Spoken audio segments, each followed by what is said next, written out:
위대한 기업에 투자하라. 서문. 나 자신과 다른 사람들이 투자한 기록을 연구하다 보니 두 가지 문제를 발견하게 되었다. 하나는 인내가 필요하다는 점이다. 또 하나는 주식시장이란 원래 사람을 현혹시키는 속성을 갖고 있다는 점이다. 어느 순간 다른 모든 사람이 하는 것을 따라하고 그래서 자신의 행동에 아무런 잘못도 없다고 느낄 때가 바로 가장 위험한 순간일 수 있다. 이런 이유로 나에게 자금을 맡긴 투자자들에게 항상 내 투자의 원칙과 근거를 설명해야 했다. 이런 투자 원칙들을 정리해두기 위해 책이 필요하다는 결론에 도달했다. 이것이 내가 이 책을 쓰는 이유다.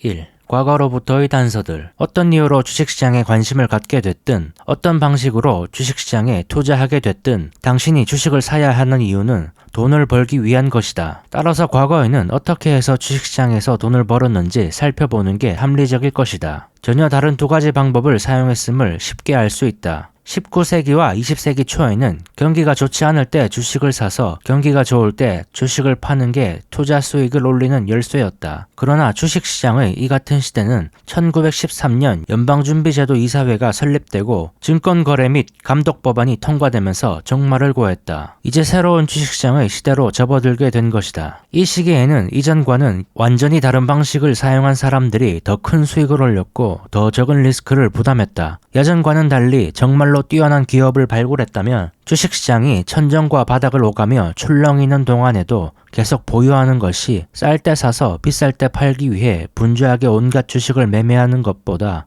훨씬 더 많은 사람들에게 훨씬 더 큰 투자 수익을 가져다 주었다. 주식시장의 대폭락기에 바닥을 친 바로 그날 주식을 매수해야만 기회를 얻을 수 있는 것은 아니다. 이들 기업의 주식을 어느 해에 매수했든 높은 투자 수익을 올릴 수 있었을 것이다. 물론 이렇게 하는 데에는 특별한 능력이 필요하다. 투자 잠재력이 뛰어난 기업의 숫자는 비교적 적었는데 이런 기업을 그저 그런 아니면 완전히 망해버린 수많은 기업들과 구별해낼 수 있는 능력이 바로 그것이다. 그렇다면 지금도 높은 투자 수익을 올릴 수 있는 기회를 찾을 수 있을까? 오늘날 주식시장에서 얻을 수 있는 기회는 20세기 초반에 비해 훨씬 더 좋다. 한 가지 이유는 이 기간 중 경영진의 역할에 근본적인 변화가 있었다는 것이다. 한 세대 전만 해도 대기업의 고위 경영진들은 그 회사를 소유한 집안의 가족 구성원에 불과했다. 이들은 기업을 사유재산으로 여겼다. 외부 주주의 이익은 거의 무시됐다. 요즘 기업의 최고 경영진은 끊임없이 자기 분석을 해가면서 진보를 위한 부단한 탐색을 추구한다. 기업 경영진의 역할이 바뀐 것보다 더욱 주의 깊게 지켜봐야 할 또 다른 변화가 있다. 기업의 기술 개발 및 연구 능력이 급성장하고 있다. 아돌프 히틀러가 군사적인 목적으로 연구개발 분야에 한층 힘을 쏟자 이에 대한 두려움이 증폭되면서 비로소 미국 기업들의 연구개발 투자는 늘어나기 시작했다. 불과 3년 전까지 존재하지 않았던 제품이 나왔다. 물론 이런 변화가 미치는 영향을 너무 과도하게 받아들여서는 안 된다. 연구개발 비용은 기업이 상업적인 입장에서 현명하게 통제하지 못한다면 엄청난 부담이 될 수 있다. 평균적으로 보면 상당수의 연구개발 프로젝트가 아무런 이익을 내지 못한 채 끝난다. 또 한 기업이 어떤 프로젝트를 처음으로 시작해 이익으로 반영될 만한 성과를 얻기까지는 통상 7년에서 11년이 걸린다. 따라서 아무리 수익성이 있는 연구개발 프로젝트라 하더라도 주주들의 이익으로 돌아오기 이전에 먼저 재정적인 부담이 될 수밖에 없다. 그러나 연구개발을 게을리하는 데 따르는 비용은 이보다 훨씬 더 크다. 수많은 신상품과 신형기계 장치의 도입은 거의 전 산업에 걸쳐 변화 속도를 따라잡지 못한 수천 개 기업들의 시장을 잠식해 나갈 것이다. 성공적인 기업은 늘 변화의 속도에 민감하게 반응하고 새로운 변화를 빨리 인식해 엄청난 판매 증가 효과를 거두려고 노력한다. 이런 기업의 경영진은 장기적으로 선두를 지켜나가기 위해 훌륭한 의사결정을 계속 유지할 것이다. 이런 기업의 주주는 속된 말로 복을 타고났다고 할 수 있다. 투자 기회를 제공하는데 결정적인 영향을 미치는 제3의 요소가 있다. 1932년 이전까지는 어느 당이 집권하든 침체된 경제를 살리기 위해 자의적으로 막대한 예산 적자를 발생시키는 것이 도덕적으로 정당한 것인지 정치적으로 올바른 판단인지에 관해 매우 심각한 의문이 제기됐다. 하지만 1932년 이후부터는 모든 것이 완전히 역전됐다. 정책 위반자들은 경기가 정말로 가라앉는다면 경제를 회복하고 실업자들을 구제하기 위해 주저하지 않고 세율을 인하하든 예산 적자를 야기하는 정책을 동원할 것이라고 공언해왔다. 이런 분위기는 대공황 이전의 정책 원칙과는 달라도 엄청나게 다른 것이다. 다시 말해 앞으로는 경기 침체가 오더라도 과거의 심각했던 공황 때보다 그 기간이 짧아질 것이다. 전반적인 경제 환경이 이렇게 변화했다 해도 침체가 나타나면 재무 상태가 취약한 기업이나 한계 상황에 놓여 있는 기업의 주식을 갖고 있는 투자자들은 여전히 큰 충격을 받을 것이다. 하지만 재무 구조가 튼튼하고 외부 차입으로부터 1, 2년 정도는 버틸 수 있는 성장 기업의 주식을 보유한 투자자들은 다르다. 진정한 성장주의 시장 가치는 일시적으로 하락하는 데 그친다. 성장주를 보유한 투자자는 과거 리스크로 간주됐던 기업의 파산에 따른 위험을 짊어지지 않아도 되는 셈이다. 인플레이션 기대가 고착화되면서 금융시장에 나타난 또 하나의 기본적인 흐름은 투자자들이 채권을 장기적으로 보유하기에 그리 좋지 않은 투자 대상이라고 생각하고 있다는 점이다. 인플레이션이 고착화된 현재 상황에선 채권을 매수했던 투자자들은 실질적인 화폐 가치로 평가하면 투자 원금의 절반 이상을 잃어버렸다. 이런 상황에서 투자자들이 기대할 수 있는 경우는 두 가지뿐이다. 하나는 경기가 좋은 상황을 유지한다고 전제하고 뛰어난 기업의 주식을 보유하는 것이다. 그러면 채권보다 나을 것이다. 다른 상황은 심각한 불황이 찾아오는 것이다. 경기 침체가 찾아오면 일시적으로 채권이 최고의 주식보다도 더 나은 수익률을 올려줄 수 있다. 하지만 정부가 계속해서 예산 적자를 감소하고 경기 부양을 하면 채권 투자자의 실질 구매력은 빠른 속도로 떨어지게 된다. 경기 불황이 인플레이션을 더욱 과속화할 것은 분명하다. 이런데도 채권 매매 타이밍을 잡으려는 것은 너무 어려운 선택이다. 그리고 장기적 투자자에게는 채권 투자로 얻는 수익이 장기 구매력의 하락 가능성을 상쇄하기에 충분치 않을 것이다. 다음 장으로 넘어가기 전에 역사를 통해 배울 수 있는 시사점들을 간단히 요약해보는 게 좋을 것 같다. 역사적으로 보면 최고의 수익을 올린 투자자는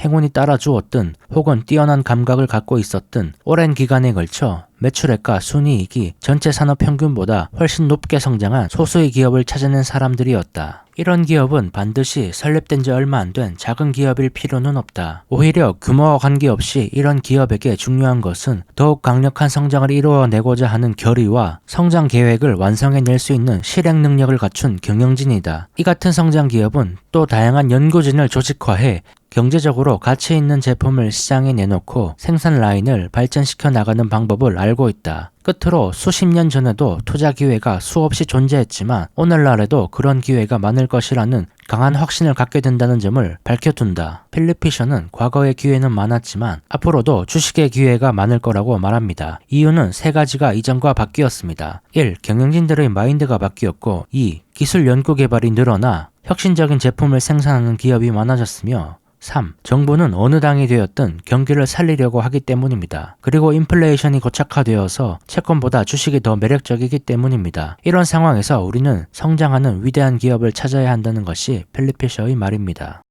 2. 사실 수집을 활용하라. 이제 주가가 크게 올라 대단한 평가 차익을 얻게 해줄 위대한 기업을 어떻게 발굴할 것인가에 대해 논의해야 할 차례다. 쉽게 떠오르는 한 가지 방법은 기업 조직의 각 부분을 정확하게 파악하고 기업 경영의 다양한 측면에 정통한 사람을 찾아내는 것이다. 이 사람을 통해 그 회사의 경영진과 생산 및 판매, 연구개발에 대한 정보는 물론 다른 주요 활동들까지 전부 파악함으로써 가능성이 있는지를 확실하게 판단하는 방법이다. 이런 방법은 언뜻 보기에는 그럴듯해 보인다. 그러나 이런 정보를 제공해줄 만한 사람은 최고 경영자 수준의 경력을 가져야 하는데 그 숫자가 너무 적다. 더구나 대부분의 경우 이미 최고 경영자로 일하면서 너무 바쁘고 또 일부 정보는 현재나 장래의 경쟁자들에게 너무나 결정적인 것이어서 회사 내에서도 책임이 있는 부서 이외에는 알려주지도 않는다. 또 다른 길이 있다. 나는 사실 수집이라는 표현을 쓰도록 하겠다. 기업계의 정보망은 상상을 초월한다. 어떤 기업이 해당 업종의 경쟁업체와 비교했을 때 갖고 있는 장점과 약점은 이 기업과 관련을 맺고 있는 몇 사람의 대표적인 의견을 서로 대조해보면 놀랍도록 정확하게 파악할 수 있다. 가령 한 가지 업종에 속해 있는 5개의 기업을 선정해 각각의 기업 관계자에게 다른 네 회사의 강점과 약점에 대해 적절한 질문을 던져보라. 그러면 5개 기업에 대한 정확하면서도 자세한 그림을 그려낼 수 있을 것이다. 그 기업의 경쟁업체, 유통업체, 고객 혹은 대학교와 같은 업종의 공공연구소의 연구원들도 값진 정보를 얻을 수 있는 귀중한 원천이다. 해당 업종의 협회도 마찬가지다. 위대한 기업을 찾는 투자자에게 또 다른 정보를 줄 사람들은 과거 해당 기업에서 일했던 임직원들이다. 이들은 전에 일했던 회사의 강점과 약점에 관해 내부자로서 아주 정확한 의견을 갖고 있다. 더욱 중요한 사실은 이런 견해를 자유롭게 이야기하고자 한다는 점이다. 그러나 이들이 왜 그 기업을 떠나게 됐는지를 신중하게 조사해보는 건 역시 중요하다. 그래야만 이들의 이야기 속에 들어있는 편견의 정도를 판단하고 이들이 말한 내용 가운데 무엇을 취하고 무엇을 버려야 할지 결정할 수 있다. 사실 수집을 하면서 내용이 반드시 전부 서로 일치해야만 할 필요는 없다. 실제로 그런 일이 일어나기를 바랄 필요도 없다. 위대한 기업의 경우에는 거의 대부분의 정보들이 너무나 명백하게 눈에 보인다. 다음 단계는 지금까지 조사를 통해 그려낸 투자자의 그림 속에 여전히 존재하는 몇 가지 공란을 채울 수 있도록 그 기업의 간부들과 접촉하는 것이다. 이 장을 요약하면 이렇습니다. 막대한 수익을 안겨줄 위대한 기업인지 확인하기 위해서는 그 기업의 경쟁사, 고객, 거래처, 유통사, 퇴사한 임직원들에게서 정보를 얻어 취합하라. 이것을 필리피셔는 사실 수집이라고 부릅니다. 다음 장에선 구체적으로 어떤 사실들을 수집해야 하는지 나옵니다. 3장 어떤 주식을 살 것인가? 투자 대상을 찾는 15가지 포인트. 주주들에게 놀라운 투자 성과를 얻게 해줄 위대한 기업은 어떤 특성을 갖고 있어야 하는가? 15가지 포인트가 있다. 1. 적어도 향후 몇 년간 매출액이 상당히 늘어날 수 있는 충분한 시장 잠재력을 가진 제품이나 서비스를 갖고 있는가? 전체 매출액의 추이가 정체되어 있거나 감소하고 있더라도 갑자기 그 기업의 순이익이 일시적으로 호전되는 것은 불가능한 일이 아니다. 원가 관리를 개선해 영업비용을 줄이게 되면 단기적으로 순이익이 증가하는 효과가 나타나고 주가가 상승할 수 있다. 그러나 정말로 최고의 투자 수익을 얻고자 하는 투자자에게 이런 기업은 결코 좋은 기회를 제공할 수 없다. 아무리 뛰어난 성장 기업이라 해도 반드시 해마다 매출액이 전년도보다 늘어나기를 기대할 수는 없다. 매출액 성장률은 한 해 단위로 끊어서 판단해서는 안 되며 여러 해를 하나의 단위로 묶어서 분석해야 한다. 향후 몇 년간 뿐만 아니라 그 이상의 상당한 기간 동안 평균적인 기업의 성장률보다 훨씬 더 높은 성장률을 기록할 것이 확실한 기업이 눈에 띌 것이다. 지난 수십 년 동안 폭발적인 성장을 계속해서 보여준 기업은 두 가지 그룹으로 나눌 수 있다. 적절한 표현을 찾을 수 없어 나는 한 그룹은 운이 좋으면서도 능력 있는 기업으로 또 한 그룹은 능력이 있기 때문에 운이 좋은 기업으로 부르도록 하겠다. 탁월한 경영 능력은 두 그룹 모두에게 필수적이다. 운이 좋으면서도 능력이 있는 기업의 대표적인 예가 알코아다. 창업 당시에는 누구도 알루미늄 제품 시장의 규모가 그 뒤 76년간 계속해서 성장할 것이라고는 예상하지 못했다. 항공운송업이 폭발적으로 성장하면서 알코아에게 새로운 시장을 가져다 주지 않았다면 이 회사는 그래도 성장하기는 했겠지만 속도는 훨씬 느렸을 것이다. 내가 이 책의 초판을 쓰고 있을 무렵 알코아의 주가는 1956년에 기록했던 사상 최고가에 비해 40% 가까이 하락한 상태였다. 하지만 이렇게 낮은 주가에도 불구하고 10년 전인 1947년에 매수했다면 지불했을 가격, 즉 그의 평균 주가에 비해 무려 500%나 높았다. 능력이 있기 때문에 운이 좋은 기업 가운데 가장 눈에 띄는 사례는 제너럴 아메리칸 트랜스포테이션을 들 수 있다. 이 회사가 설립된 50년 전까지만 해도 철도 장비 산업은 성장 전망이 무척 밝은 분야였다. 하지만 최근에는 성장성이 떨어지는 분야다. 매력이 떨어지는 동안 이 회사의 경영진은 돋보이는 사업 소환과 뛰어난 감각으로 꾸준한 매출액 성장세를 이어왔다. 더구나 이 회사의 최고 경영진은 철도 장비 산업에서 터득한 기술과 지식을 10분 활용해 사업 다각화에 나섰고 더 높은 성장성을 열어놓았다. 향후 몇 년 동안 매출액이 급증할 것으로 보이는 기업은 운이 좋으면서도 능력 있는 그룹에 속하든 혹은 능력이 있기 때문에 운이 좋은 그룹에 속하든 모두 투자자에게 황금알을 낳는 거위가 될 수 있다. 그렇지만 어떤 경우든 현재는 물론 앞으로도 기업 경영진은 최고의 능력을 계속해서 발휘해야만 한다. 그렇지 않으면 매출액 성장세는 지속될 수 없다. 어떤 기업의 장기적인 매출액 추이를 정확하게 전망하는 것은 투자자에게 너무나 중요하다. 최근 들어 일부 라디오, 텔레비전 제조업체들은 새로운 흐름을 만들어가고 있다. 자신들이 보유하고 있는 전자기술을 활용해 통신장비나 자동화 설비와 같은 다른 전자산업 분야에서 새로운 시장을 창출해내고 있는 것이다. 일부 회사들은 이미 텔레비전 시장보다 더욱 중요해진 새로운 시장으로 진출했는데 모토로라가 대표적인 경우다. 어떤 기업의 장래 매출액 추이와 관련해서 꼭 명심해 주어야 할 것이 한 가지 있다. 그 회사의 경영진이 아주 탁월하며 또 기술적인 변화와 연구개발이 활발히 이루어지는 업종에 속해 있는 기업이라 하더라도 빈틈없는 투자자라면 맨 처음에 이 기업의 주식을 뛰어난 투자 대상으로 선정했을 때 고려했던 첫 번째 사항인 매출액 성장률이 당초 예측치와 부합할 수 있도록 최고 경영진이 회사 업무를 잘 처리하고 있는지 늘 예의주시해야만 한다. 모토로라는 양방향 전자통신장비 시장에서 독보적인 선두주자로 부상했다. 더구나 모토로라는 몇 년 동안 막대한 자금을 투자한 끝에 흑자 기조의 반도체 생산 부분을 새로 만들었고 음향기기 시장에도 새로 진출했다. 또 가구업체와 제휴해 고급 텔레비전 수상기 판매량을 늘려가고 있다. 마지막으로 최근에는 중소기업 몇 곳을 인수해 보청기 사업에도 뛰어들었으며 반도체를 재활용할 수 있는 신제품을 꾸준히 개발하고 있다. 기업 경영진은 조직 내부의 기술과 자원을 최대한 활용해 회사가 성장할 수 있도록 만들어 나가야 한다. 그렇게 되면 주식시장은 어떻게 반응할까? 내가 초판에 원고를 마무리 지었을 무렵 모토로라의 주가는 45.45달러였다. 오늘 이 회사의 주가는 122달러를 기록했다. 2. 최고 경영진은 현재의 매력적인 성장 잠재력을 가진 제품 생산 라인이 더 이상 확대되기 어려워졌을 때에도 회사의 전체 매출액을 추가로 늘릴 수 있는 신제품이나 신기술을 개발하고자 하는 결의를 갖고 있는가? 현재 생산하고 있는 제품의 전망은 매우 좋지만 이 제품을 넘어서는 새로운 제품의 개발 계획이나 정책이 수립되어 있지 않다면 이런 회사의 순이익은 반짝 급증하는 정도에 그칠 것이다. 이런 기업은 10년에서 25년간에 걸친 꾸준한 주가 상승을 기대하기 어렵다. 최고 경영진은 1년의 계속적인 성장 동력이 있어야만 기업이 성장할 수 있다는 사실을 잘 알고 있다. 투자자들이 최고의 수익을 얻을 수 있는 기업이란 대개 사업을 벌리고 있는 제품과 연관을 갖고 있는 분야의 회사의 기술력과 연구개발 능력을 충분히 쏟고 있는 회사다. 포인트 1을 다시 반복한 것처럼 느껴질 수 있지만 그렇지 않다. 포인트 1은 사실에 관한 문제로 기업이 현재 생산하고 있는 제품의 잠재적인 성장 가능성에 주목하라는 것이다. 포인트 2는 최고 경영진이 갖고 있는 자세의 문제다. 언젠가는 현재의 시장 잠재력이 소진하게 될 것이고 따라서 가까운 장래에 더 큰 시장을 가진 제품을 개발해야 성장을 유지할 수 있다는 점을 경영진이 인식하고 있는가 하는 것이다.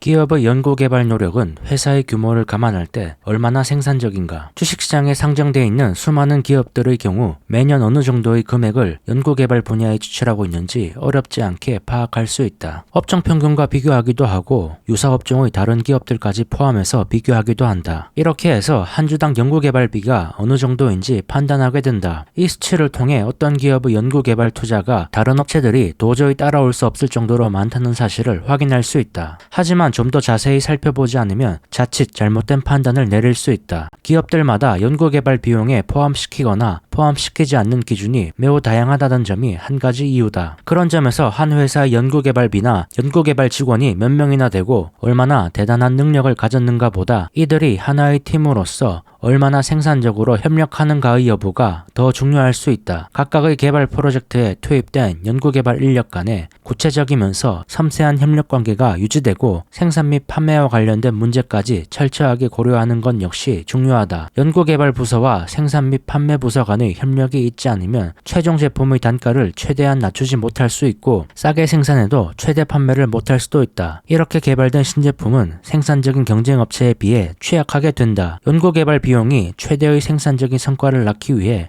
최고 경영진의 협력이 필요하다. 경영진이 충분히 이해해야 한다는 말이다. 단지 경기가 좋지 않다는 이유로만 연구개발 비용을 대폭 삭감해서는 안 된다. 또 목표를 초과 달성하기 위해 너무 큰 비용을 투자해서도 안 된다. 투자자가 기업의 연구개발 분야를 평가하는 과정에서 군사장비 납품 계약에 관해서도 신중하게 평가해야 한다. 이런 경우 연구개발비는 거의 정부의 비용으로 처리된다. 이런 프로젝트를 투자자들은 어떻게 인식해야 할까? 세 가지 경우가 있다. 하나는 신무기를 개발하지만 비군사적인 용도는 전혀 없는 프로젝트다. 이런 연구개발은 투자자에게 아무런 가치도 없다. 또 하나는 똑같이 신무기를 개발하는 프로젝트지만 기술이 상당히 복잡해 연구개발에 참여하지 않은 기업들은 만들지 못하는 제품을 생산하는 프로젝트다. 이런 경우 이익이 높지는 않지만 계속적인 사업이 확실시되므로 투자자에게 어느 정도 가치가 있다. 마지막은 신무기를 개발하면서 터득한 신기술을 상업적인 생산에 적용해 매우 높은 이익을 낼 수 있는 프로젝트다. 텍사스 인스트루먼츠가 이런 경우다. 회사는 국방당국이 필요한 무기를 제조하면서 얻은 노하우를 다른 생산 과정에 적용함으로써 높은 이익률을 올렸다. 만약 정부 지원을 받지 않고 이런 개발을 했다면 엄청난 비용을 지불해야 했을 것이다. 기업의 연구개발 조직을 평가할 때 중요한 마지막 요소를 지적하겠다. 이것은 마켓 리서치 분야에 관한 것이다. 마켓 리서치는 연구개발과 판매 간의 가교 역할을 한다. 최고 경영자가 신기술을 개발하는데 거액을 투자해 막상 성공을 거두었다 하더라도 실제로 새로 창출된 시장 규모가 너무 작아 이익으로 연결되지 않는 경우는 막아야 한다. 이런 정보를 어떻게 얻어야 할까? 사실 수집이 놀라운 결과를 가져다 줄 것이다. 현재 그 회사에서 일하는 임직원이나 관련 업종의 경쟁업체에서 일하는 사람들, 대학교와 정부기관의 연구원들에게 그 회사의 연구개발 조직이 진행하고 있는 다양한 연구개발 활동에 대해 정확한 질문을 던진다면 완벽한 그림을 그릴 수 있다. 간단한 다른 방법은 일정 시간, 가령 지난 10년 동안 그 회사가 거둔 매출액이나 순이익 가운데 얼마가 연구개발 조직이 내놓은 성과에 기인하는 것인가를 조사해 보는 것이다. 일정한 기간 동안 투자 비용에 비해 수익성이 좋은 신제품을 많이 만들어낸 연구개발 조직이라면 다른 전반적인 환경이 그대로 이어지는 한 장래에도 높은 생산성을 유지할 것이라 생각할 수 있다. 4. 평균 수준 이상의 영업 조직을 가지고 있는가? 무슨 사업을 하든 가장 기본적인 활동을 하나 꼽으라면 그것은 영업이다. 판매하지 못하면 살아남을 수 없다. 기업의 영업 능력은 계량화하기 어렵기 때문에 많은 투자자들이 제대로 평가하지 못한다. 이런 딜레마를 해결하기 위해 다시 한번 사실 수집이라는 기술을 사용해야 한다. 기업의 모든 활동 가운데 외부 정보원으로부터 가장 쉽게 들을 수 있는 게 바로 영업 조직이 얼마나 효율적이냐 하는 것이다. 경쟁업체는 물론 고객들도 그 답을 알고 있다. 중요한 점은 이들이 자신의 견해를 밝히는데 전혀 주저하지 않는다는 것이다. 최근 내가 만난 IBM의 한 임원은 이 회사의 영업 직원은 평균적으로 연간 전체 업무 시간의 3분의 1을 회사의 교육을 받는데 보낸다고 말해주었다. 이처럼 엄청난 시간을 투자하는 이유는 영업 직원들이 빠르게 변화하는 기술에 뒤처지지 않도록 하기 위해서다. 강력한 영업 조직과 유통망을 갖추지 않은 기업이라 하더라도 생산 부분과 연구개발진이 뛰어난 성과를 올리면 일시적으로 큰 이익을 낼 수 있다. 그러나 이런 기업은 매우 취약하다. 장기적으로 꾸준히 성장하기 위해서는 영업 조직이 필수적이다.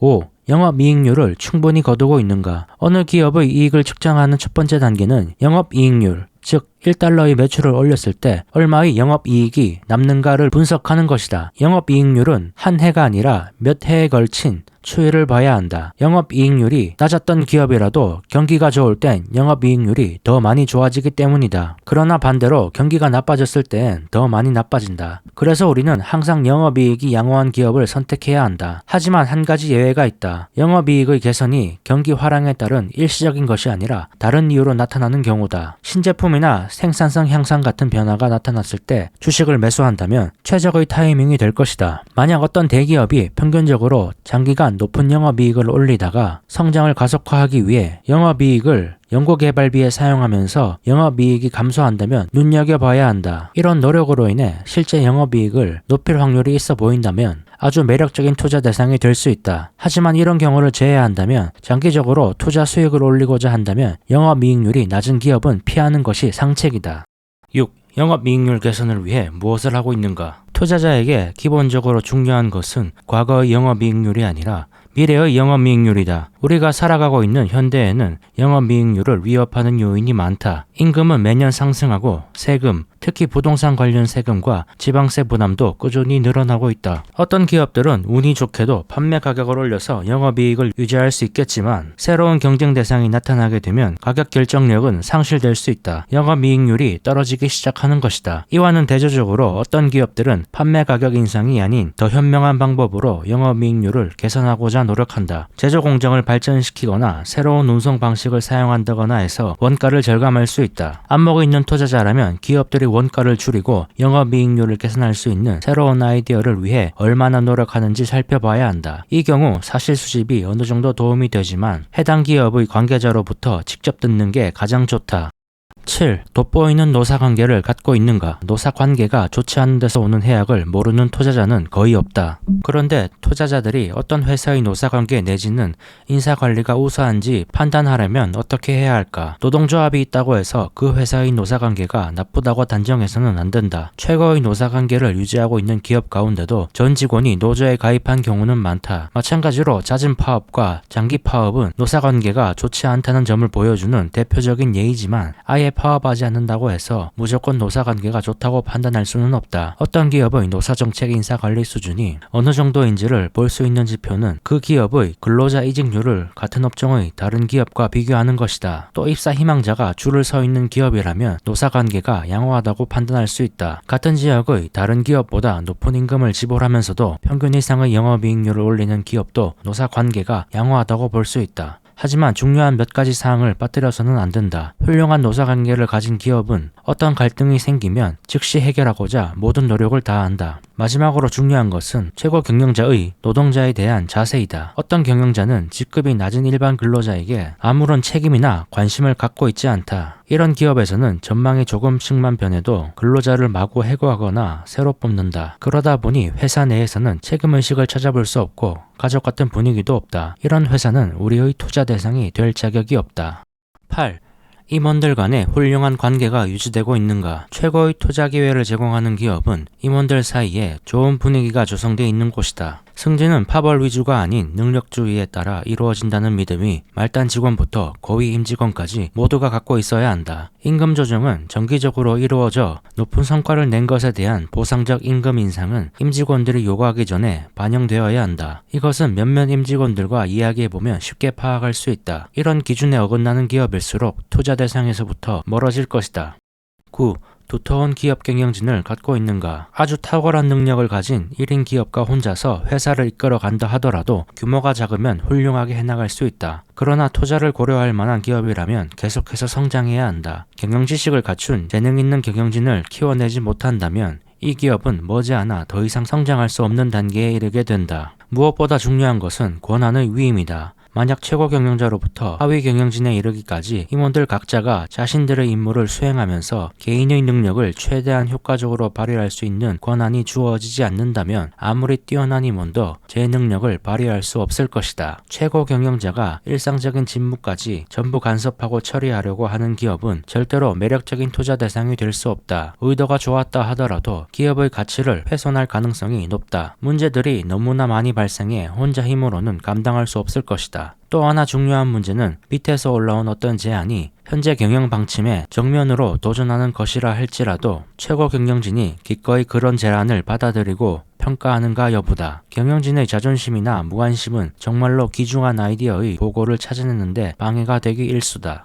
10. 원가 분석과 회계관리 능력은 얼마나 우수한가? 경영진이 각각의 제품에 투입된 정확한 비용을 제대로 파악하지 못한다면 이것은 치명적인 약점이 될 수 있다. 최악의 상황은 분명히 성공적인 사업 부분인데도 잘못된 원가 분석으로 인해 영업 손실을 내고 있다거나 회사 전체의 이익을 늘리기는커녕 깎아먹는 것으로 경영진에게 보고될 수도 있다. 투자자에게 기업의 회계관리는 매우 중요하다. 하지만 기업의 원가 회계를 비롯해 업무를 어떻게 처리하고 있는지 파악하기란 무척 어렵고 도움을 얻기도 힘들다. 여기서 사실 수집은 회계 처리에 문제가 있는 기업을 찾아내는데 유용한 방법이다. 하지만 일정 수준 이상은 알기가 어렵다. 그 기업의 회계 처리 담당자에게 직접 물어보면 대개 원가 분석 자료가 매우 정확하게 작성되었다는 대답만 듣게 될 것이다. 신중한 투자자는 이 문제가 얼마나 중요한지 알고 자신의 정보에 대한 한계를 인식해야 한다. 11. 해당 업종에서 아주 특별한 의미를 지니는 별도의 사업 부문을 갖고 있으며 이는 경쟁업체에 비해 얼마나 뛰어난 기업인가를 알려주는 중요한 단서를 제공하는가. 이런 문제는 사안별로 상당히 다를 수밖에 없기 때문에 어떤 기업에게는 중요하지만 어떤 기업에게는 전혀 중요하지 않을 수 있다. 가령 소매업과 같은 사업을 하는 기업에게 부동산 관리를 하는 기술은 중요하다. 그래야 더 좋은 땅을 임대해 매장을 열 수 있기 때문이다. 그런데 다른 분야의 기업에게 부동산 관리 기술은 그리 중요하지 않다. 이런 문제에서 내가 즐겨 사용하는 사실 수집 방법이 투자자들에게 유용할 것이다. 사실 수집을 하다 보면 경쟁업체와 비교했을 때 계량적인 수치가 전혀 다른 결론을 이끌어내게 되는 경우도 있다. 또 보험에 대해 잘 아는 사람과 이야기를 나누어 보면 투자하는데 큰 도움을 얻을 수 있다. 물론 보험료를 관리하는데 뛰어나다고 해서 보험료 비용이 낮아지는 것은 아니다. 하지만 보험료 비용이 상대적으로 낮다는 것은 그만큼 재고, 고정자산을 관리하는 기술이 좋다는 뜻이다. 같은 업종에서 보험료 비율이 낮은 기업을 찾아보면 해당 업종에서 가장 뛰어난 기업일 것이다. 특허권 역시 마찬가지다. 특허권을 가진 기업은 비록 적은 차이에 불과할지라도 경쟁업체에 비해 명백한 우위를 차지하게 된다. 하지만 특허권은 영원히 지속되지 않는다. 보호기간이 끝나면 이런 회사의 이익은 급락할 것이다. 특허권의 보호 범위가 얼마나 되는지 전문가로부터 정보를 얻어야 한다. 어떤 기기 하나에만 특허권을 가지고 있을 수도 있고 약간 다른 방식으로 만드는 것도 특허권에 침해될 수도 있다. 가장 중요한 사실은 특허권에 의지하지 않고 더 나은 기술을 개발하고 있는가 하는 점이다. 경쟁업체로부터 보호해주는 기본 원칙은 특허권이 아니라 기술력에서 계속 앞서 나가는 것이다. 특허권이라는 보호막을 너무 믿어서는 안 된다. 투자 대상을 더욱 값지게 만드는 요소 정도로 인식해야 한다. 12. 이익을 바라보는 시각이 단기적인가 아니면 장기적인가. 어떤 기업들은 지금 당장 거둘 수 있는 이익을 최대화하기 위해 애쓴다. 반면 어떤 기업들은 좋은 평판을 뿌리내리고 이를 바탕으로 오랜 기간 더 큰 이익을 거두기 위해 눈앞에 보이는 최대의 이익을 희생한다. 단골 고객이 원하는 사항을 들어주기 위해 별도의 비용을 지출하고 심지어 기꺼이 손실을 부담하기도 하는 기업은 단기적인 거래에서는 이익이 줄어들 수도 있지만 장기적으로는 훨씬 큰 이익을 거두게 될 것이다. 이런 차이는 사실 수집을 통해 아주 뚜렷하게 구분할 수 있다. 최대의 투자 성과를 얻고자 하는 투자자는 반드시 기업의 이익을 장기적 시각으로 바라보는 회사를 선호해야 한다. 13. 성장에 필요한 자금을 조달하기 위해 가까운 장래에 증자를 할 계획이 있으며 이로 인해 현재 주주가 누리는 이익이 상당 부분 희석될 가능성은 없는가. 현명한 투자자라면 단순히 그 주식이 싸다는 이유로만 매수해서는 안 되며 자신에게 결정적인 투자 수익을 올려줄 것이라는 확신이 들 때 사야만 한다는 것이 이 책의 본래 취지이다. 이 13번의 문제를 제외한 나머지 14가지 포인트를 거의 전부 충족시키는 기업은 자금이 필요한 경우 다른 기업들보다 훨씬 유리한 조건으로 언제든 빌릴 수 있을 것이다. 따라서 아주 뛰어난 주식에 투자한다고 가정하면 실제로 문제가 되는 것은 차입금이 향후의 성장을 뒷받침할 것인가 하는 점이다. 만약 성장을 뒷받침한다면 향후 증자를 한다 해도 현재 수준보다 훨씬 높은 가격으로 신주를 발행할 수 있을 것이므로 주주로서 걱정할 일은 아니다. 그러나 외부 차입 능력이 충분하지 않다면 증자를 통한 자본 조달이 불가피할 것이다. 이런 경우 신중한 계산을 통해 매력적인 투자 대상인지 따져봐야 한다. 만약 주식을 매수한 뒤 몇 년 동안에 걸쳐 계속해서 증자가 이루어지고 또 이런 증자로 인해 기존 주주들의 주당 순이익을 아주 조금밖에 늘어나지 않는다면 내릴 수 있는 결론은 한 가지뿐이다. 기업의 최고 경영진은 투자자가 원하는 최고의 투자 대상이 되기에는 충분하지 못한 재무적 판단력을 가졌다고 말이다. 이렇게 심한 경우가 아니라면 나머지 14가지 포인트에서 모두 훌륭한 평가를 내렸다면 단지 증자 때문에 투자를 주저할 필요는 없다. 또 거꾸로 말하면 장기간에 걸쳐 최대의 투자 수익을 올리고자 하는 투자자라면 다른 14가지 포인트에서 모두 형편없는 평가를 내렸는데 단지 유동성이 뛰어나다거나 재무구조가 훌륭하다고 해서 투자해서는 안 된다. 14. 경영진은 모든 것이 순조로울 때는 투자자들과 자유롭게 대화하지만 문제가 발생하거나 실망스러운 일이 벌어졌을 때는 입을 꼭 닫아버리지 않는가. 아무리 잘 나가는 기업이라도 예기치 못한 어려움에 부딪힐 수 있다. 사업이란 원래 그렇다. 최고 경영진이 이런 문제에 대해 어떻게 대처하는가는 투자자에게 매우 귀중한 단서가 된다. 사업이 순조로울 때 비해 잘 안 될 때에 그대로 보고하지 않는 경영진은 어려움을 해결할 만한 적절한 프로그램을 마련하지 못했기 때문일 것이다. 어쩌면 경영진도 두려움에 사로잡혀 있을지 모른다. 주주들에 대한 책임의식도 없을지 모르고 그저 시간을 버는 것 외에 아무런 대책도 없을 수도 있다. 어떤 경우든 투자자는 부정적인 뉴스를 숨기려고 하거나 그냥 수수방관하는 기업에 대한 투자는 아예 하지 않는 게 상책이다. 15.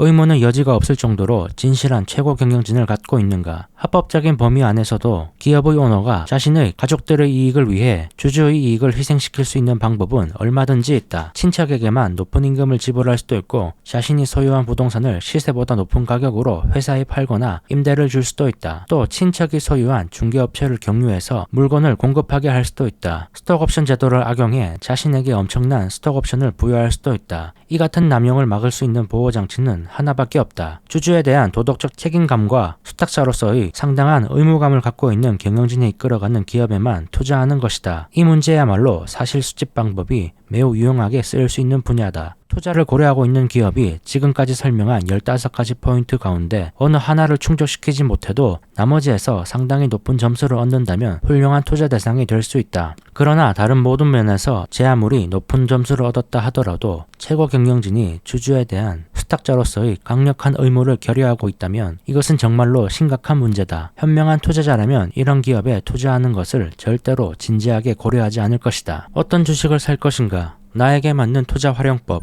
이 책의 목적은 이런 큰 돈을 버는 모든 방법을 나열하려는 게 아니다. 그 중에서도 최선의 방법이 무엇인지를 설명하려는 게 이 책의 목적이다. 여기서 최선의 방법이란 최소한의 리스크를 부담하면서 최대의 투자 수익을 거두는 것이다. 보통 사람들이 성공적인 투자의 핵심이라고 생각하는 회계학적 통계 수치들을 활용하는 방식은 꽤 저평가된 주식을 찾을 수 있다. 하지만 저평가된 주가가 몇 년 안에 크게 오를 것이라고 기대하는 동안 오히려 기업의 앞날에 시커먼 먹구름이 들이우고 만다. 이런 약점은 통계 수치만을 조사해서는 전혀 알아낼 수 없다. 지금까지 내가 관찰해본 결과 저평가된 주식이 정당한 대접을 받기까지 걸리는 시간은 매우 길고 아주 능숙한 투자자가 이 기간 동안 투자 수익을 올린다 해도 그 금액은 합리적인 투자자가 탁월한 성장 기업에 투자해서 얻을 수 있는 수익에 비하면 매우 적다. 성장주가 훨씬 높은 투자 수익을 가져다 주는 이유는 이런 주식은 10년마다 몇백 %씩 주가가 오르기 때문이다. 이와는 대조적으로 장부 가치에 비해 아주 낮게 거래되는 주식은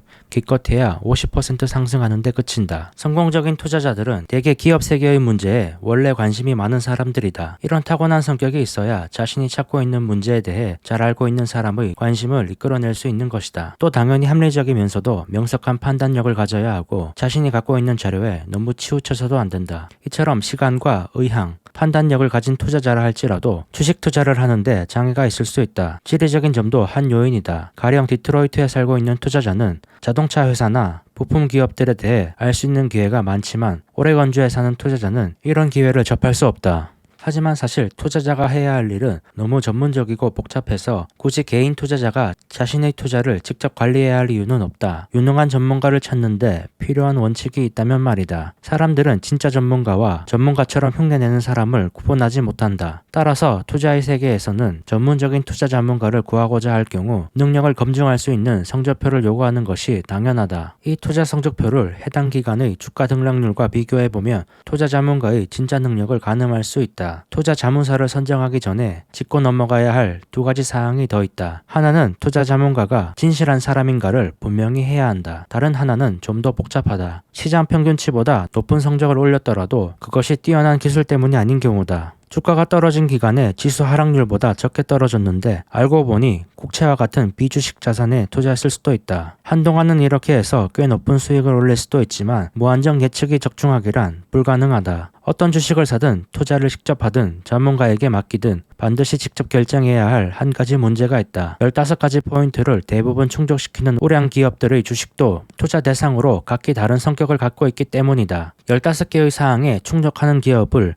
성적별로 줄을 세워 놓으면 한쪽 끝에는 우량주가 자리 잡을 것이다. 대형 우량주는 향후 성장률이 계속 가속화될 정도로 전망이 뛰어나면서도 매우 튼튼한 재무 구조를 갖고 있다. 이런 주식은 일반적으로 기관 선호주로 분류된다. 대형 우량주의 정반대편에 자리 잡은 주식은 대개 설립한 지 얼마 되지 않은 작은 성장 기업의 주식이 될 것이다. 이들 기업은 연간 매출액은 100만 달러에서 기껏해야 700만 달러에 불과하겠지만 장래에 폭발적인 매출을 기록할 제품을 갖고 있다. 이런 종목 역시 장기적인 투자자가 극단적으로 선호하는 주식이다. 양쪽 끝에 자리 잡은 두 부류의 주식 사이에도 장래가 촉망되는 성장주들이 존재할 것이다. 투자 수익 잠재력이 가장 큰 수익을 꼽자면 설립된 지 얼마 안 된 작은 성장 기업의 주식이 될 것이다. 이런 주식은 실수를 저지르면 투자한 돈을 전부 날릴 수도 있다. 반면 성장주이면서도 연륜이 깊고 탄탄한 대형 우량주는 주식시장이 급락하는 기간에도 일시적인 조정에 그친다. 그러므로 자신이나 가족에게 필요한 자금을 주식에 투자해 그에 상응하는 리스크를 감수하고자 하는 투자자라면 대부분 대형주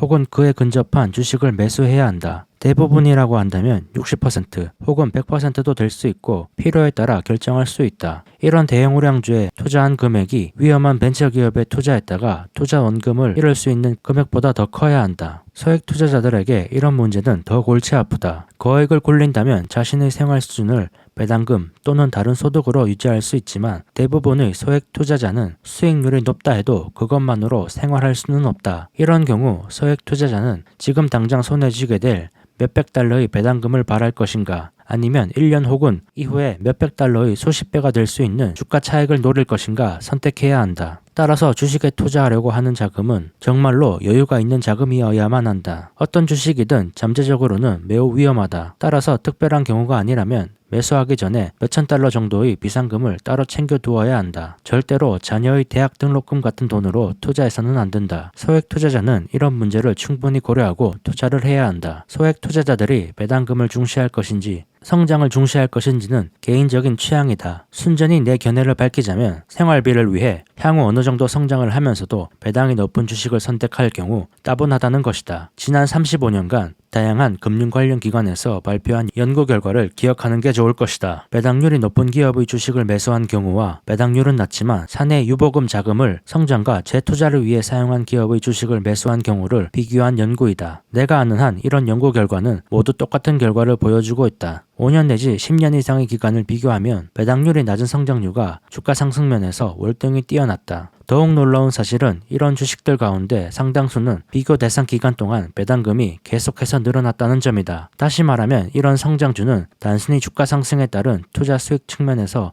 월등히 뛰어날 뿐만 아니라 어느 정도 기간이 지난 뒤에는 배당 수입이라는 측면에서도 훨씬 나은 성과를 보여줄 만큼 성장할 것이다. 누구든 이런 원칙을 적용해 직접 주식 투자를 했다면 성공 여부는 두 가지에 따라 달렸다. 하나는 얼마나 능숙하게 이런 원칙들을 적용했는가 하는 점이다. 나머지 하나는 운이 얼마나 따라주었냐 하는 점이다.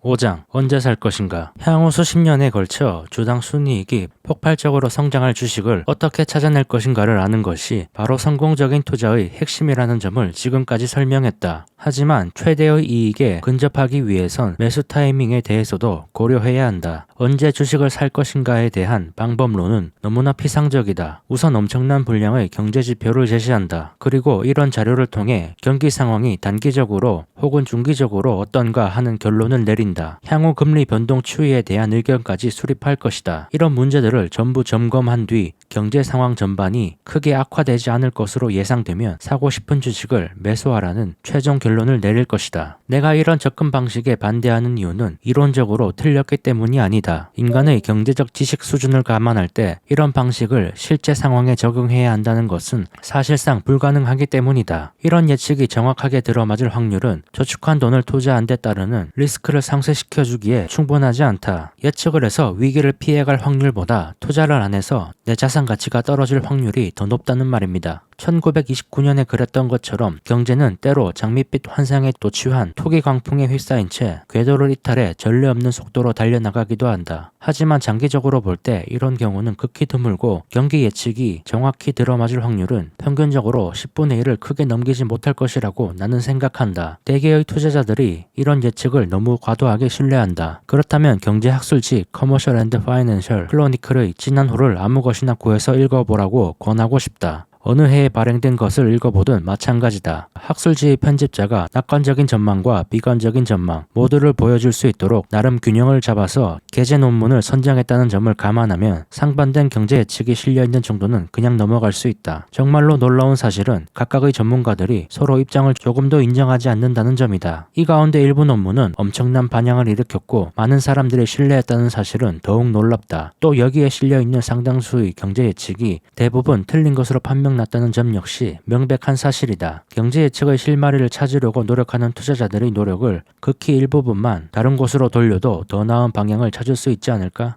경제 전망이 옳은 방법이 아니라면 과연 매수 타이밍은 어떻게 잡아야 하는가? 그 답은 성장주 그 자체의 본질적인 성격에서 찾을 수 있다. 이들 기업은 연구실 단계에서부터 초기의 상업적 생산이 이루어지는 단계까지 다양한 신제품과 신기술을 개발하고 있다. 매수 타이밍이라는 관점에서 봤을 때 신제품이나 신기술이 개발 단계에서 가장 세밀하게 들여봐야 할 점은 상업적인 대규모 생산이 처음으로 본격화하기 시작하는 순간이다. 기계 장비가 효율적으로 돌아가도록 조정하고 오류들을 제거하는데 상당한 시일이 소요되기 때문이다. 오류들을 해결했더라도 이익이 나기에는 아직 이르다. 신제품에서 이익이 나더라도 신제품에 대한 특별 영업 및 광고 비용을 집행하는 동안 몇 달을 더 기다려야 할지 모른다. 그러나 획기적인 신제품을 개발했다는 소식이 처음 전해지면 매수자들이 갑자기 몰리면서 주가가 치솟는다. 테스트 공장 가동이 성공했다는 소식이 들리면 또 한 번 주가는 오른다. 그러나 말했듯이 공장을 돌리기 시작한 뒤에도 몇 달 동안은 계속 난관에 부딪히게 되고 예상치 못한 비용은 주당 순이익을 감소시킬 것이다. 공장에 심각한 문제가 있다는 소문도 돈다. 달려들었던 투자자들은 태도를 바꿔 실망 매물을 내놓기 시작한다. 주가는 급전직하한다. 시간이 갈수록 시장의 의문은 증폭된다. 마침내 공장이 아무런 문제 없이 정상 가동되기 시작했다는 좋은 소식이 들린다. 그러나 순이익은 신제품의 특별 영업이익 비용으로 타격을 입고 주가는 다시 연중 최저치로 주저앉아 버린다. 경영진이 큰 실책을 저질렀다는 소문이 증권가에 퍼지기 시작한다. 아마도 이런 시점이 그야말로 말도 안 되는 가격에 주식을 살 수 있는 시점이 될 것이다. 신제품을 처음 출시하면서 지출한 특별 영업비용 덕분에 일정 물량의 제품 판로가 확보돼 공장은 정상 가동되기 시작한다. 그럼 다음의 제2, 3, 4, 5 공장은 처음 공장과 똑같은 기술을 사용할 것이므로 1공장을 준비할 때처럼 정상 가동이 늦어지거나 특별 비용이 발생하는 일은 일어나지 않을 것이다. 5공장이 돌아갈 무렵 유보 자금도 많아져 주가가 급락하는 우를 범하지 않고도 새로운 브랜드의 신제품을 개발하는 과정을 반복할 수 있을 것이다. 신제품을 생산하고 새로운 대규모 공장을 가동하는 데 따르는 문제들 외에도 아주 특별한 매수 기회를 제공하는 기업이 있다. 한 전자기업은 훌륭한 노사관계로 잘 알려져 있다. 이 회사는 외형이 성장함에 따라 근로자들을 대하는 방식에 변화가 필요한 시점에 도달했다. 이 회사가 노사관계 문제로 어려움을 겪고 있을 무렵 신제품의 시장 잠재력을 판단하는데 결정적인 실수를 저지르고 말았다. 순이익은 급전직하했고 주가도 마찬가지였다. 그러나 경영진은 즉시 이런 상황을 바로잡기 위한 계획을 세웠다. 하지만 계획을 실행하는 데는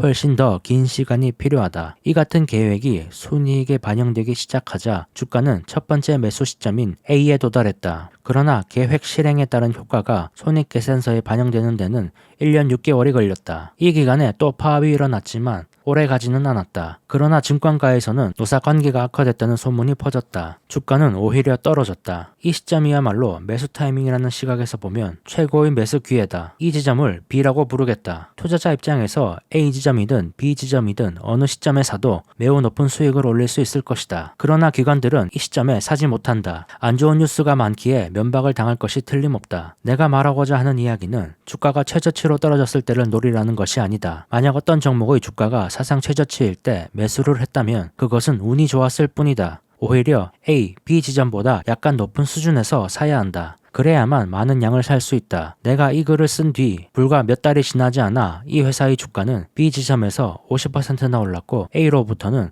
90% 이상 상승했다. 중요한 사실은 이 회사의 장래가 무척 밝았다는 것이다. 군계 일학의 능력을 갖춘 경영진이 이끌어가는 회사라야 한다. 이런 최고 경영진이 하는 일 가운데도 몇 가지는 실패한다. 투자자는 이런 어려움이 지속적인 것이 아니라 일시적이라는 것을 확신하고 있어야 한다. 그리고 예기치 못한 문제로 주가가 큰 폭으로 떨어졌지만 문제를 해결하는 데에는 몇 년이 아니라 몇 개월의 시간만 필요하다는 믿음을 갖게 됐다면 바로 이 주식을 매수할 시점이라는 것이다. 요점은 훌륭한 기업이라면 단기 약재에 주가가 빠지면 좋은 매수 시점이라는 겁니다. 중요한 점은 앞서 알려준 15가지 포인트에 훌륭한 평가를 받았다는 전제가 있어야 한다는 거죠. 그런 위대한 회사라면 처음 주가가 빠진 A 지점이든 반등 후에 다시 주가가 빠진 B 지점이든 매수를 한다면 수익을 올릴 수 있을 거라는 말입니다. 지금까지 든 사례들의 공통점은 무엇일까? 올바른 기업에서 순이익이 의미 있는 개선이 이루어졌지만 이 같은 순이익 증가가 아직 주식시장에 반영되지 않아 주가가 상승하지 못하고 있다는 점이다. 내가 올바른 투자 대상이라고 판단하는 기업에서 이런 상황이 벌어지지 않았다 해도 탁월한 기업의 주식을 매수했다면 장기적으로 투자 수익을 거둘 수 있다. 그러나 이렇게 해서 수익을 올리는 데는 상대적으로 긴 시간이 필요하므로 인내력이 좀 더 필요하고 수익률 역시 앞서의 경우에 비해 상당히 낮을 것이다. 훌륭한 기업이라면 타이밍을 보지 않고 투자해도 수익을 볼 수 있겠지만 단기 약재로 인해 주가가 빠졌을 때 매수한다면 더 좋은 수익을 볼 수 있을 거라는 말입니다. 그렇다면 미래의 경기 흐름은 무시한 채 매수 지점이 오면 그 기업의 주식을 사야 한다는 말인가? 가령 현재 보유하고 있는 주식을 제대로 골랐다면 이런 투자자들은 이미 큰 투자 수익을 거두고 있을 것이다. 그런데 일부 주식을 팔 때가 되었거나 다른 수입원에서 돈이 추가로 생겨 새로운 투자 대상을 찾아야 한다고 하자. 이런 경우 1929년처럼 투기 강풍에 휩싸여 주가가 천정부지로 치솟은 경우가 아니라면 주식시장의 상승과 하락 사이클은 무시하는 게 당연하다고 나는 생각한다. 오히려 적절한 매수 기회가 나타나면 즉시 투자해야 한다. 경제 전반과 주식시장이 어떤 방향으로 진행될 것인지를 추측하는 대신 자신이 매수하고자 하는 기업이 그 분야의 사업을 벌이면서 작은 실수라도 저지를지 모를 가능성에 대해 잘 판단할 수 있어야 한다. 또 만약 새로 매수한 종목의 순이익이 증가하기 시작한 순간 주식시장 전체가 급락세로 접어들었다 해도 같은 업종의 다른 주식들만큼 주가가 크게 떨어지지는 않을 것이다. 그러나 많은 투자자들은 경기 불황의 가능성을 무릅쓰고 주식을 매수했다가 주가 상승의 끄트머리에, 다시 말해 대폭락이 시작되기 직전에 투자했다는 사실을 알게 된다면 기분이 좋을 리 없을 것이다. 이것은 큰 문제다. 그러나 이 문제에 대한 해결은 어렵지 않다. 많은 문제들처럼 약간의 인내심만 있으면 된다. 나는 종목이 몇 개가 됐든 일단 매수 지점에 접근했다고 느끼면 즉각 매수하기를 시작해야 한다고 확신한다. 그러나 반드시 추가 타이밍은 느긋하게 잡아야 한다. 자금 가운데 남은 부분은 적어도 몇 년 뒤에 투자한다는 생각을 갖고 신중하게 계획을 세워야 한다. 그러면 투자 후 시장이 심각한 침체 국면으로 빠져든다 해도 어느 정도는 만회해줄 것이다. 주식 투자자라면 누구든지 한 가지 기본적인 사고는 꼭 마음속에 새겨두어야 한다. 그렇지 않으면 우려와 선입관에 휩싸여 결정적인 투자 수익을 올릴 수 있는 절호의 매수 기회를 놓칠 수 있다. 기본적인 사고란 경기 사이클 국면이 어디에 있는가 하는 것은 주식시장에 영향을 미치는 5가지 강력한 힘 가운데 하나에 불과하다는 사실이다. 나머지 4가지 강력한 힘이란 금리, 정부 정책, 인플레이션, 그리고 가장 중요한 새로운 기술의 발명이다. 이 5가지 힘은 너무나 복잡하고 다양해서 가장 안전해 보이는 투자 방식을 위험해 보이게도 한다. 추측에 근거한 헛된 희망과 공포로 주식 투자를 단념해서는 안 된다. 6장 언제 팔 것인가, 그리고 언제 팔지 말 것인가.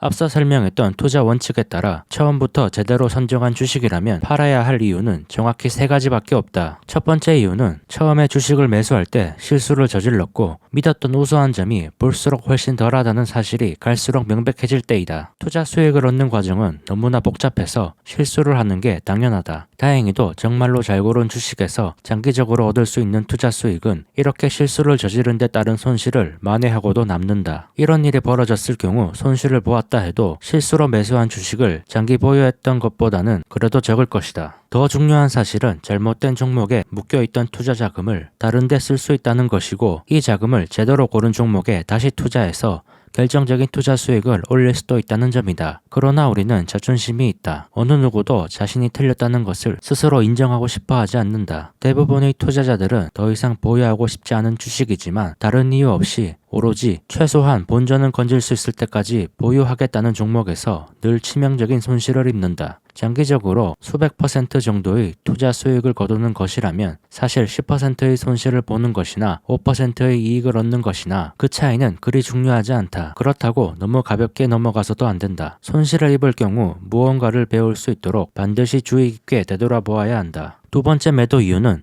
시간이 지남에 따라 15가지 포인트를 충족시키지 못하게 변했을 때이다. 기업이 추락하는 이유는 다음 2가지 중 하나다. 경영진의 능력이 떨어졌거나 계속 성장해왔던 주력 제품의 시장 전망이 과거만큼 좋지 않은 경우다. 경영 능력의 저하는 때로 성공으로 인해 경영진이 자만에 빠졌을 때 나타난다. 새로 임명된 경영진이 전임자들을 제대로 따라가지 못할 때도 경영 능력 저하가 나타난다. 어떤 경우든 이런 기업의 주식은 즉시 팔아야 한다. 전체 주식시장의 전망이 아무리 좋든 수수료가 얼마가 됐든 관계없다. 수년 동안 높은 성장률을 이어온 기업의 주력 시장은 어느 단계에 이르면 잠재력을 소진해버릴 수 있다. 이런 경우 경영진이 새로운 성장 제품을 개발하지 못한다면 15가지 포인트에 해당하지 않을 것이다. 추가로 성장할 수 있는지 여부를 알고 싶다면 다음 화랑기에 이 기업의 주당 순이익이 지금보다 얼마나 늘어날 수 있을지 예상해 보는 것이다. 늘어날 것 같다면 보유해도 되지만 그렇지 않다면 이런 주식은 매도해야 한다. 세 번째 이유는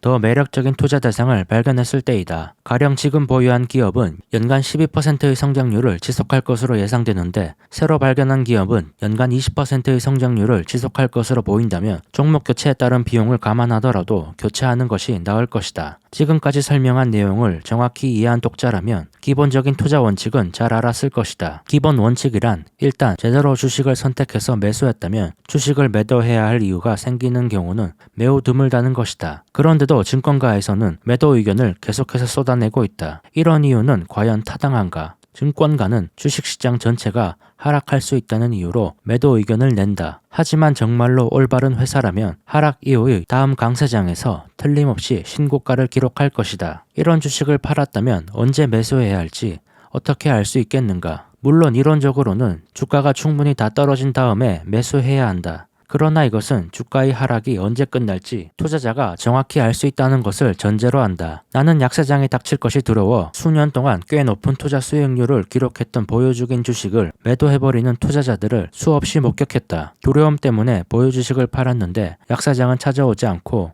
주가는 계속해서 오르는 경우도 자주 있다. 약세장이 찾아오더라도 투자자 10명 가운데 단 한 명이라도 앞서 매도했던 종목의 주가가 자신이 매도한 가격보다 올라가기 전에 도로 매수하는 경우는 실제로 본 적이 없다. 대개는 자신이 매도했던 가격보다 훨씬 더 떨어지기를 기다리지만 막상 주가가 하락하게 되면 혹시 다른 무슨 일이 벌어질까 두려워 여전히 재매수하지 못한다. 투자자들이 미래의 엄청난 이익을 자주 놓치는 또 다른 이유는 아무리 뛰어난 주식이라도 고평가됐다면 팔아야 한다는 생각 때문이다. 이보다 더 논리적인 주장이 어디 있을까? 그러나 과연 고평가됐다는 게 무엇을 의미하는가? 기업의 기대되는 순이익을 감안하더라도 주가 수익 비율이 너무 높다는 의미일 것이다. 하지만 어떤 투자자도 특정 기업의 2년 후 주당 순이익을 정확히 짚어낼 수는 없다. 실제로 기업의 최고 경영자조차 정확한 주당 순이익을 예상하지 못한다. 이런데도 높은 성장률을 보이고 있는 기업을 고평가됐다고 과연 누가 말할 수 있겠는가? 정말로 가장 중요한 문제는 이 주식의 향후 가치가 어떻게 될 것인지를 객관적으로 바라보는 것이다. 투자자들이 큰 이익을 놓치는 또 다른 이유가 있다. 자신이 보유하고 있는 종목이 너무 많이 상승했을 때다. 다시 말해 주가가 너무 올랐으므로 상승 잠재력이 아마도 전부 소진됐을 거라는 주장이다. 내가 이 책에서 투자자들이 매수해야만 한다고 강조한 위대한 기업은 결코 이런 식으로 움직이지 않는다. 예를 통해 설명해 보겠다. 졸업식 날이라고 생각해보자. 졸업하는 친구 가운데 몇 명이 당신에게 아주 급하게 돈을 빌려달라고 한다. 자신들이 일자리를 잡은 뒤 첫 해에 받게 될 1년치 연봉의 10배에 해당하는 금액을 준다면 자신들이 매년 버는 돈 가운데 4분의 1을 평생 당신에게 지급하겠다고 말한다. 당신은 아주 근사한 제안이라고 생각했고 가진 돈을 고려해서 가장 유망한 3명과만 계약을 했다. 그리고 10년 뒤 한 친구는 어마어마한 성공을 거두었다. 굴지의 대기업에 들어가 승진을 거듭했다. 아마 10년 안에 무난히 사장 자리에 오를 것이다. 이런 상황에서 누가 당신에게 처음에 그 친구에게 준 돈의 6배를 줄 테니 이 친구와의 계약을 팔라고 제안한다면 어떤 생각이 들겠는가? 이것은 마치 최고의 주식을 가리키며 단지 시장 평균보다 너무 상승했으니 팔라고 말하는 증권가의 이야기나 다름없다. 성공한 친구는 이미 성공할 만큼 했으며 성공하지 못한 친구는 여전히 성공할 가능성이 있다는 주장 역시 매우 우습게 들릴 것이다. 그리고 주식과 친구들은 다르다. 친구들의 생명은 유한한 반면 기업은 그렇지 않다. 계속 유지 가능하며 여러 세대에 걸쳐 성장할 수 있다. 듀폰이나 다우케미컬을 보라. 이 장에서 설명한 내용을 단 하나의 문장으로 요약하자면 아마도 다음과 같이 표현할 수 있을 것이다. 주식을 매수할 때 해야 할 일을 정확히 했다면 그 주식을 팔아야 할 시점은 거의 영원히 찾아오지 않을 것이다. 이번 장에서 필립 피셔가 친구들을 주식에 비유한 것은 잘 생각해 볼 필요가 있습니다. 피셔는 사장이 된 친구와의 계약을 초기 투자 비용의 6배에 파는 것은 어리석은 짓이라고 말했지만 만약 6배가 아닌 60배라면 어떨까요? 중요한 것은 그 친구가 향후 벌어들일 돈이 어느 정도인지 예상할 수 있어야 한다는 점이겠죠. 친구가 벌어들일 돈에 비해 그 친구의 주가가 상승해도 너무 상승했다면 매도를 고려해야 한다는 것이 편집자의 의견입니다. 우리는 다른 어린 졸업생들에게 돈을 빌려주는 계약을 맺으러 학교 졸업식에 찾아갈 수 있습니다. 또 피셔는 매수해야 할 때 일을 제대로 했다면 주식을 팔아야 할 시점은 거의 영원히 오지 않을 것이라며 듀폰이나 다우케미칼을 예로 들었지만 피셔가 그토록 찬양했던 기업인 모토로라는 지금은 과거의 영광을 찾아볼 수 없을 정도로 상황이 좋지 않습니다. 고전을 읽을 때는 이 점을 명심해야 합니다. 필립 피셔가 활동했던 시대와 지금 시대는 상황이 다릅니다. 평균 PER은 높아졌으며 경쟁은 더 치열해졌고 기술 개발 속도는 더 빨라졌습니다. 완벽히 적용되는 공식은 존재하지 않습니다. 투자한 기업이 잘 해나가고 있는지 계속 주시하는 것이 무엇보다 중요합니다. 7장 배당금을 둘러싼 소란. 배당금의 중요성에 관한 문제를 이야기할 때만큼 대개의 투자자들이 터무니없이 생각을 갖고 있는 경우도 별로 없다. 순이익을 배당금으로 지급하지 않고 다른 생산적인 용도로 사용할 수 있는지 생각하지 않고 무조건 배당금을 늘리면 주주들을 위하는 회사 정책이라고 말하는 것은 잘못된 것이다. 마찬가지로 배당금을 줄이거나 지급하지 않으면 주주들을 전혀 위하지 않는 회사 정책이라고 비난하는 건 역시 옳지 않다. 배당금에 대해 대부분의 사람들이 이렇게 혼동하는 가장 큰 이유 가운데 하나는 매년 순이익이 주주 자신에게 돌아오지 않고 그 기업의 사업 활동을 위해 유보됐을 경우 주주들이 누릴 수 있는 혜택의 규모가 회사마다 큰 차이가 나기 때문이다. 어떤 기업이 순이익을 배당금으로 지급하지 않고 유보하기로 결정했을 경우 투자자는 주주의 입장에서 실제로 무슨 일이 벌어질 것인가를 정확히 파악해야만 한다. 단순히 배당금의 지급 여부가 아니라 왜 그런 결정이 내려졌는지 또 그것이 어떤 차이를 갖고 있는지 자세히 살펴봐야 한다. 그렇다면 순이익을 유보했는데도 주주들이 아무런 이익도 얻지 못하는 경우는 언제인가? 경영진이 미래의 사업 계획을 감안하더라도 너무 과도한 현금과 유동자산을 쌓아놓고 있는 경우를 들 수 있다. 물론 이런 경우 경영진이 특별히 흉악한 의도를 갖고 있는 것은 아닐 수도 있다. 더욱 심각한 경우도 있다. 수준이 떨어지는 경영진은 이미 투하된 자본에 대해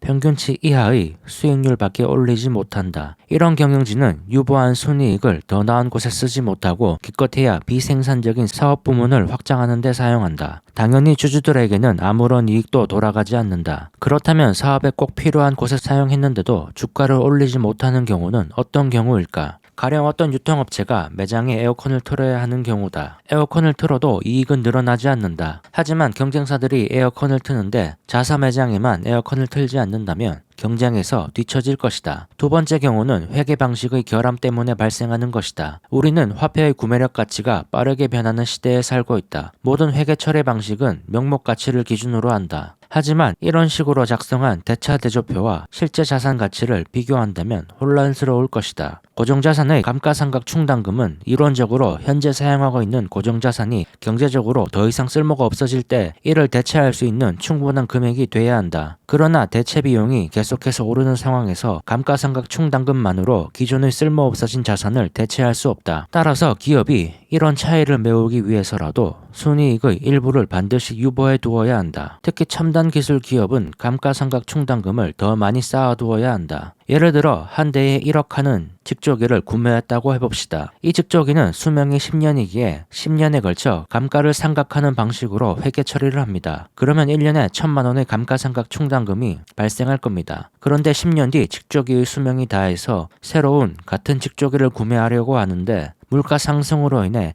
1억 5천만 원이 되었다면 5천만 원의 추가 비용이 발생할 수도 있습니다. 필리피션은 감가상각 충당금에는 물가 상승분이 고려되어 있지 않고 따라서 회사는 이전의 순이익을 유지하기 위해 유보금을 사용해야 할 순간이 있다는 말입니다.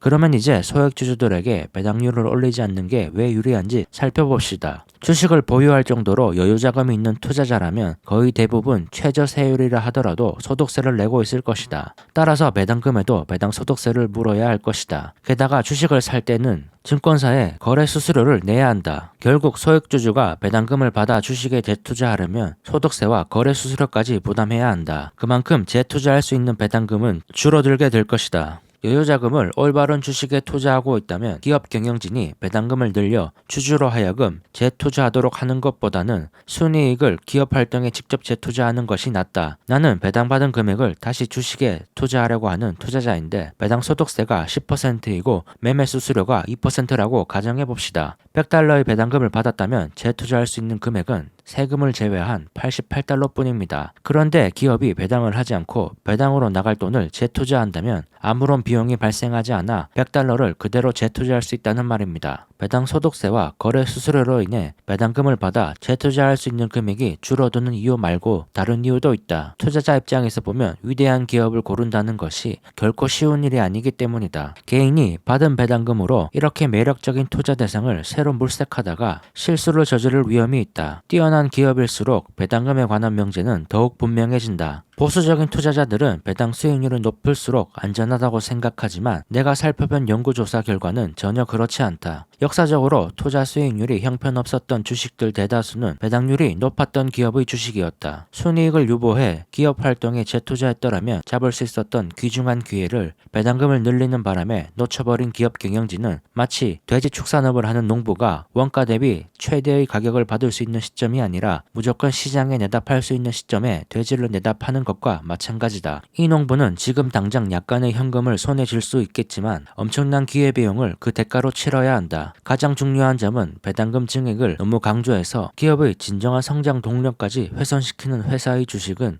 절대로 사지 말아야 한다는 점이다. 이제 우리는 배당금에 관해 가장 중요하지만 가장 경시하는 주제로 넘어갈 수 있게 되었다. 배당금의 규칙성에 관한 것이다. 설립된 지 오래된 기업의 경우에는 회사마다 배당 성향이 다양할 것이다. 그러나 어떤 경우에도 순이익 가운데 몇 퍼센트를 배당금으로 지급해야 한다는 식으로 배당 성향을 고정시켜 배당을 지급해서는 안 된다. 그렇게 되면 매년 배당금이 달라질 것이고 그러면 투자자 입장에서 장기적인 계획을 세우기가 어렵기 때문이다. 주주들이 원하는 것은 계략적으로 정해진 배당금을 정기적으로 받는 것이다. 지각이 있는 경영진은 배당금을 늘릴 때면 대단히 신중하게 결정하며 앞으로도 계속 그 수준을 줄 수 있을 때만 그렇게 한다. 마찬가지로 정말로 아주 위급할 때만 배당금을 줄인다. 기업의 배당 정책이 인기가 없더라도 정해놓은 정책을 일관되게 지켜나간다면 그 정책을 원하는 주주들은 모여들 것이다. 이런 배당 정책을 세우는 것은 음식점을 운영하는 것과 유사하다. 훌륭한 음식점 경영자라면 중국 음식이나 이탈리아 음식 어느 메뉴로도 손님을 모을 수 있을 것이다. 그러나 예고도 없이 어느 날은 아주 비싼 음식을 팔고 어떤 날은 값싼 음식을 내놓는다면 단골을 확보할 수가 없을 것이다. 배당 정책을 자주 바꾸는 기업 역시 장기 투자자를 주주로 끌어들이는데 실패할 것이다. 이런 주식은 장기 투자자에게 최선이 아니기 때문이다. 기업의 배당 정책이 일관성을 유지하는 한 투자자들은 어느 정도 확신을 갖고 장래의 계획을 세울 수 있다. 사실 위대한 기업의 주식을 고르려는 투자자라면 배당금 문제는 최우선 고려 사항이 아니다. 맨 마지막에 고려해야 할 사항이다. 아마도 가장 특이한 점은 배당금에 대해 가장 대수롭지 않게 여기는 투자자가 결국 가장 많은 배당금을 받게 된다는 점이다. 다시 강조하지만 5년이나 10년 이상의 기간을 놓고 보면 배당금을 가장 많이 주는 기업은 배당률이 높은 기업이 아니라 오히려 배당률이 낮은 기업이다. 예외적일 정도로 탁월한 경영진을 보유해서 수익성이 뛰어난 새로운 사업을 개척하고 여기서 나오는 순이익의 적은 부분만을 배당금으로 지급하지만 배당 정책을 일관되게 유지하는 기업이라면 높은 배당률을 고수하는 기업보다 실제로는 더 많은 액수의 배당금을 지급한다. 논리적이며 자연스러운 이 흐름은 앞으로도 계속되지 않겠는가? 8장 투자자가 저지르지 말아야 할 5가지 잘못. 1. 선전하는 기업의 주식을 매수하지 말라. 투자자 입장에서 나는 적어도 영업활동을 시작한 지 2, 3년이 지나지 않았거나 최소한 1년간 영업이익을 내지 않은 기업에 투자하는 것은 기본적으로 문제가 있다고 생각한다. 어쨌든 단 몇 푼이라도 영업이익은 내야 한다. 이제 막 증권가의 선전을 시작한 기업의 경우에는 투자자들이 할 수 있는 일이라고는 기업이 제공하는 청사진을 들여다보며 문제점은 무엇인지 또 장점은 무엇인지를 추측하는 정도일 것이다. 이것은 매우 어려운 일이다. 이제 막 선전을 시작한 신생기업은 거의 대부분을 한두 명의 핵심 인물이 이끌어가는데 이들은 특정 능력은 뛰어나지만 다른 능력은 결여되어 있는 경우가 많다. 가령 영업은 타고났지만 비즈니스는 전혀 모르는 시기다. 엔지니어가 창업한 경우에는 더욱 그렇다. 이들은 최고의 제품을 만들 수는 있어도 마케팅이나 제조 활동의 기술은 의식하지 않는다. 이처럼 기본적인 비즈니스 역량마저 결여되어 있는 기업에는 절대 투자해서는 안 된다. 이런 이유로 벤처 캐피탈 전문 투자자가 아니라면 이미 사업 기반을 확실히 잡은 기업들 가운데 투자 대상을 찾아야 한다. 설립한 지 오래된 기업들 중에도 투자 기회는 얼마든지 있다. 2. 훌륭한 주식인데 단지 장외시장에서 거래된다고 해서 무시해서는 안 된다. 내가 말하고자 하는 요지는 장외에서 거래가 활발하게 이루어지는 주식은 작은 거래소에 상장된 주식들보다 유동성이 더 좋다는 것이다. 장외시장에서 거래되는 주식 역시 투자자들이 지켜야 할 원칙은 상장된 주식과 다르지 않다. 우선 올바른 주식을 선택하고 능력 있고 양심 있는 중개인을 고르면 된다. 장외시장에서 거래되는 주식이라고 매수를 두려워할 필요는 없다. 3. 사업보고서의 표현이 마음에 든다고 해서 주식을 매수하지 말라. 사업보고서에 나와 있는 표현들은 경영진의 철학과 정책, 목표를 매우 정확하게 반영할 수 있다. 그러나 멋진 사진과 화려한 색상의 차트로 사업보고서를 치장했다고 해서 이 회사가 열정을 갖고 뛰어난 경영진을 갖고 있다는 것은 아니다. 사업보고서에 현혹돼 그 회사의 주식을 매수하는 것은 광고판에 적혀있는 문구에 반해 제품을 사는 것과 마찬가지다. 광고처럼 제품이 좋을 수도 있지만 아닐 수도 있다. 따라서 사업보고서의 문구 이면에 숨어있는 의미를 파악하는 게 중요하다. 긍정적인 느낌을 받더라도 곧장 행동에 나서지 말고 반대의 경우도 마찬가지다. 요점은 사업보고서만 보고 판단하지 말라는 것이다. 그러나 한 가지 확실한 것은 있다. 사업보고서에 정보를 제공하지 않는 기업이다. 이런 식으로 사업보고서를 작성하는 기업은 투자 대상이 될 자격이 없다. 4. 순이익에 비해 주가가 높아 보인다고 해서 반드시 앞으로의 추가적인 순이익 성장이 이미 주가에 반영되었다고 속단하지 말라. 가상의 기업 A가 있다고 해보자. A는 오랫동안 우리가 지적한 15가지 포인트를 아주 훌륭하게 충족시켜왔다. 바로 오늘 A사의 주가는 다우존스 평균 주가 구성 종목에 비해 주가 수익 비율이 정확히 2배에 거래되고 있다. A사의 경영진은 며칠 전 향후 5년 이내에 순이익이 2배로 늘어날 것이라는 전망을 내놓았다.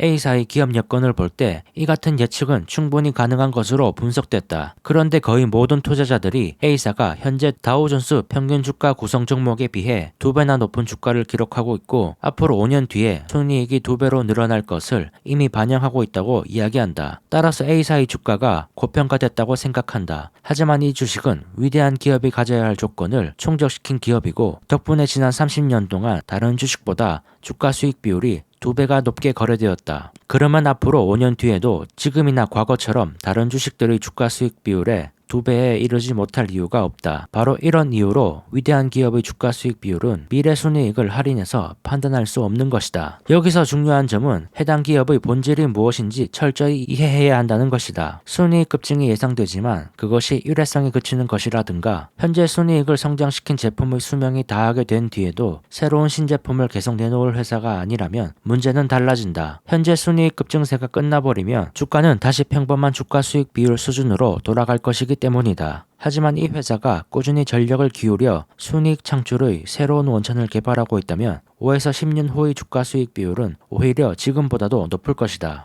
흔히 기업마다 적용하는 PER이 다르죠. IT 성장주는 20에서 30배를 적용해도 괜찮다고 생각하지만 소비재 같은 제품을 생산하는 기업은 그보다 낮은 PER을 적용받을 겁니다. 따라서 절대적인 PER이 아닌 동일 업종의 평균과 비교해야 하며 또 해당 기업이 과거에 받은 PER과 비교해야 한다는 말이네요. 만약 어떤 기업이 10년째 업종 평균 PER보다 2배 높은 PER을 받고 있다면 그렇게 비싼 가격에 거래되는 이유가 있을 겁니다. 그 이유가 무엇인지 알고 유지될지 파악해야 한다는 것이 피셔의 말입니다. 너무 적은 호가 차이에 연연해하지 말라. 이번에는 실제로 있었던 사례를 들겠다. 약 20년 전 투자업계에서도 상당히 능력 있는 것으로 정평이 난 한 신사가 뉴욕 증권거래소에 상장되어 있는 주식 100주를 매수하려고 했다. 그 종목의 주가는 35.50달러였다. 다음 날에도 주가는 그대로였다. 하지만 이 신사는 35.50달러는 주고 싶지 않았다. 100주를 합쳐 50달러를 절약하려고 한 셈이다. 그는 주문 단가를 끝내 높이지 않았다. 주가도 끝내 35달러로 떨어지지 않았다. 20년이 흐른 지금 현재 이 종목의 주가는 500달러가 넘는다. 한마디로 이 투자자는 50달러를 절약하려고 최소한 46,500달러를 벌 수 있는 기회를 놓친 셈이다. 물론 이 투자자가 매번 주식을 싸게 매수해서 절약한 돈이 46,500달러가 될 수도 있다. 하지만 그러려면 무려 930번을 그렇게 싸게 매수해야 한다. 이런 사례는 결코 극단적인 경우가 아니다. 몇백 주 정도의 주식을 매수하고자 하는 소액 투자자가 지켜야 할 원칙은 매우 간단하다. 매수하고자 하는 종목이 올바른 기업이고 현재의 주가도 합리적인 수준에서 매력적이라면 시장 가격으로 사라. 아주 작은 호가 차이는 만약 이 주식을 매수하지 못했을 경우 놓치게 될 이익 규모에 비하면 그야말로 아무것도 아니다. 만약 이 주식이 장기적인 잠재력을 충분히 갖고 있지 못한다면 처음부터 매수할 이유도 없다. 하지만 적어도 수만 주 이상을 매수하고자 하는 대규모 투자자들은 상황이 다르다. 주가를 움직일 수 있기 때문이다. 주가가 갑자기 움직이면 단기 매수자들이 뛰어들어 시세를 움직일 수 있다. 따라서 이들은 중개인이나 증권회사의 딜러를 찾아가야 한다. 그리고 정확히 매수하고자 하는 물량을 말해주어야 한다. 또 매수자가 많이 출현할 경우 매수 물량 중 일부를 매도할 수 있게 해주어야 한다. 9장 투자자가 저지르지 말아야 할 5가지 잘못 추가. 1. 너무도 과도하게 분산 투자하지 마라. 투자자들은 분산 투자의 원칙에 너무 집착해 한 바구니에 많은 계란을 담아서는 안 된다는 점을 과도할 정도로 두려워한다. 이로 인해 자신이 확실하게 잘 아는 기업에 대해서는 거의 신경을 쓰지 않으면서도 자신이 전혀 모르는 기업에 너무 많은 관심을 쏟는다. 어떤 기업에 대한 충분한 지식 없이 그 주식을 매수하는 것은 분산 투자를 제대로 하지 않은 것보다 훨씬 더 위험하다는 사실을 잘 모르는 것 같다. 분산을 위해 모르는 주식을 사지 말라는 뜻입니다. 그렇다면 분산 투자를 어느 수준에서 하는 게 실제로 필요하며 분산 투자를 하지 않을 경우 위험은 얼마나 될까? 어떤 기업들은 그 회사 자체만으로도 상당히 분산 투자를 하고 있다. 대부분 화학 제조업체들이 대표적이다. 전부 화학 제품이기는 하지만 다른 산업에 속해 있는 경우가 많다. 그 자체로 분산 투자가 이루어진 셈이다. 보유하고 있는 주식이 경기에 얼마나 민감한 기업인가도 중요하다. 경기 사이클에 즉각적인 영향을 받는 주식을 보유한다면 분산의 중요성이 올라간다. 어떤 산업에 속해 있는가도 생각해야 한다. 10개의 종목에 분산 투자 있는데 8개가 은행주라면 이것은 분산 투자가 아니다. 이처럼 분산 투자란 각각의 경우마다 다르고 일률적인 원칙은 없다. 그래도 개략적인 가이드라인을 소개하겠다. A그룹 사업 기반이 충분히 확보된 성장주로 투자 대상 기업을 한정하는 경우다. 듀폰, IBM 등이 대표적이고 이런 종목으로 한정해 투자한다면 최소한 5개 종목에 투자해야 한다. 즉, 한 종목에 자금의 20% 이상을 투자해서는 안 된다. 그렇다고 어떤 종목이 몇 년 뒤 주가 상승으로 인해 40%의 비중이 되었다고 억지로 비중을 줄이라는 것은 아니다. 전망이 계속 밝은지 확인해야 한다. 또 투자한 기업들의 생산 제품이 서로 경쟁하는 제품이어서는 안 된다. 이런 경우 불안전한 분산 투자다. 두 기업이 속한 산업 전체가 어려워질 경우를 항상 대비해야 한다. B그룹, 중견기업에 투자하는 경우다. 설립된 지 얼마 되지 않아 리스크가 큰 젊은 성장 기업과 앞서 설명한 대형 우량 기업의 중간쯤에 있는 회사를 말한다. 이 경우 한 종목당 투자금의 10% 이하만 투자해야 한다. 그러면 10개 종목에 투자하는 셈이다. 혹은 리스크가 크다면 8%로 줄일 수도 있다. C그룹, 마지막으로 소형 기업이다. 이들 기업의 주식은 성공할 경우 엄청난 수익을 가져다 줄 수도 있지만 성공하지 못하면 투자 원금의 거의 전부를 날릴 수 있다. 이런 주식에 투자할 경우 지켜야 할 원칙이 두 가지 있다. 하나는 절대로 날려버려서는 안 되는 자금으로 투자해서는 안 된다는 것이다. 또 하나는 한 종목당 투자 원금의 5% 이상을 투자해서는 안 된다는 것이다. 지금까지 설명한 종목별 투자 비중은 최소한의 기준이다. 이 같은 상한선을 높이면 마치 제한 속도 이상으로 자동차를 모는 것과 비슷하다. 이렇게 차를 몰면 목적지에 좀 더 빨리 도착할 수 있을 것이다. 그러나 속도가 높아진 만큼 운전자는 더 긴장하고 경계심을 늦추지 않아야 한다. 이 점을 명심하지 않으면 목적지에 더 빨리 도착할 수 없을 뿐만 아니라 자칫 영원히 그곳에 가지 못할 수도 있다. 그렇다면 반대의 경우는 어떨까? 앞서 지적한 종목별 비중을 더 낮춰서 종목의 수를 늘리면 안 될 이유가 있는가? 두 가지 측면에서 동일한 조건을 만든다면 문제가 되지 않는다. 새로 추가되는 주식은 기존의 보유 종목에 비해 리스크가 크지 않으면서도 같은 수준의 성장성을 가져야 한다. 또 일단 이 주식에 추가로 투자한 뒤에도 모든 종목에 대해 지금과 마찬가지로 주의를 기울여야 한다. 그러나 어떤 투자자의 보유 종목 수가 너무 많다는 것은 그 투자자가 주도 면밀하다는 뜻이 아니라 자신에게 확신을 갖고 있지 못한다는 뜻이다. 제대로 관리할 수 없을 정도로 많은 종목을 갖고 있는 경우 오히려 아주 적은 종목에 투자한 경우보다 낮은 수익률을 올리는 경우가 많다. 수많은 종목이 아니라 최고의 주식에 전력을 기울여야 한다. 투자에서는 수많은 종목에 조금씩 이익을 얻는 것을 모두 합쳐도 뛰어난 몇 종목에서 거둔 투자 수익에 훨씬 못 미친다는 사실을 명심해야 한다.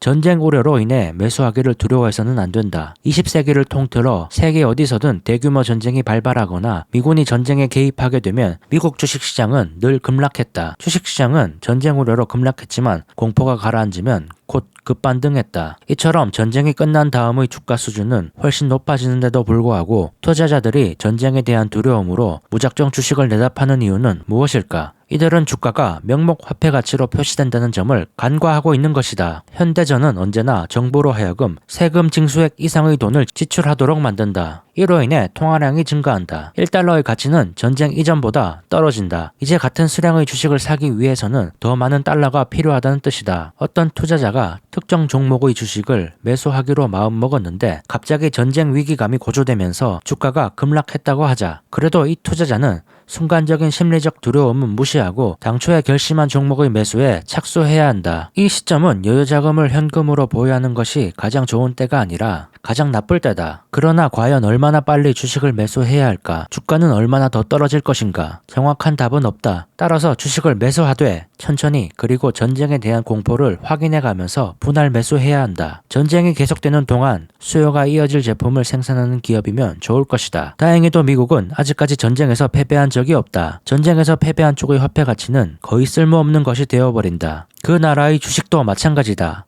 전쟁이 터지거나 전쟁 우려가 고조됐을 때 주식을 사야 하는 이유는 전쟁 그 자체가 주주들에게 이익이 되어서가 아니다. 그것은 화폐 가치가 떨어지고 이로 인해 화폐 단위로 표시되는 주가는 당연히 오를 것이기 때문이다.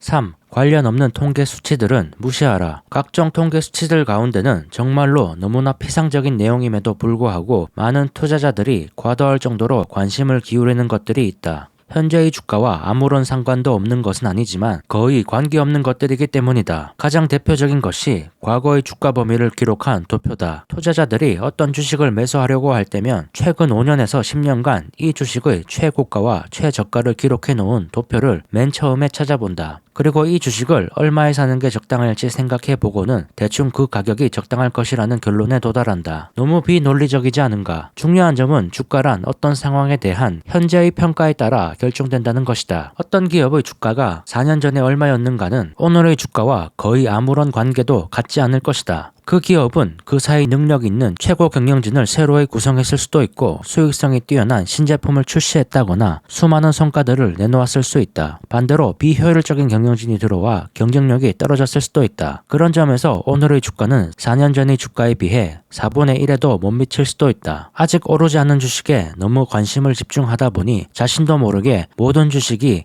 같은 비율만큼 올라야 한다는 착각에 빠져드는 것이다. 그래서 이미 많이 상승한 종목은 더 이상 오르지 않을 것이며 아직 오르지 않은 종목은 당연히 더 상승할 것이라고 믿게 된다. 이것은 진실과 거리가 멀어도 한참 먼 것이다. 어떤 주식이 지난 몇 년간 올랐다거나 오르지 않았다는 사실은 현재의 주가 수준을 결정하는데 전혀 중요하지 않다. 정말로 중요한 것은 지금 시장이 결정한 주가 수준보다 주가를 결정적으로 더 높여줄 수 있는 충분한 개선이 일어나고 있으며 혹은 일어날 가능성이 있는가 하는 점이다. 이와 유사한 오류는 또 있다. 지난 5년간의 주가 수익 비율에 너무 큰 비중을 두는 것 같다. 4, 5년 전의 주가 수익 비율이 몇 배였건 그것을 안다고 해서 어떤 주식의 현재 주가 수준을 가늠하는데 도움이 되는 것은 아니다. 다시 말하지만 정말로 중요한 것은 현재 그 회사가 놓여 있는 상황을 정확하게 파악하는 것이다. 앞으로 몇 년 동안 어떤 일이 벌어질지를 이해하는 것이 훨씬 중요하다. 투자자들은 어떤 기업의 지난 5년간의 주가와 순이익 등을 기초로 분석한 수많은 보고서들을 끊임없이 접하게 된다. 그러나 명심해야 할 사항은 자신에게 지금 중요한 것은 과거 5년의 순이익이 아니라 향후 5년간의 순이익이라는 점이다. 과거의 통계 수치를 바탕으로 한 보고서가 넘쳐나는 이유는 정확하다는 믿음을 주기 때문이다. 그래서 미래의 사실이 얼마나 중요한지 따지지 않고 일단 논란의 여지가 없는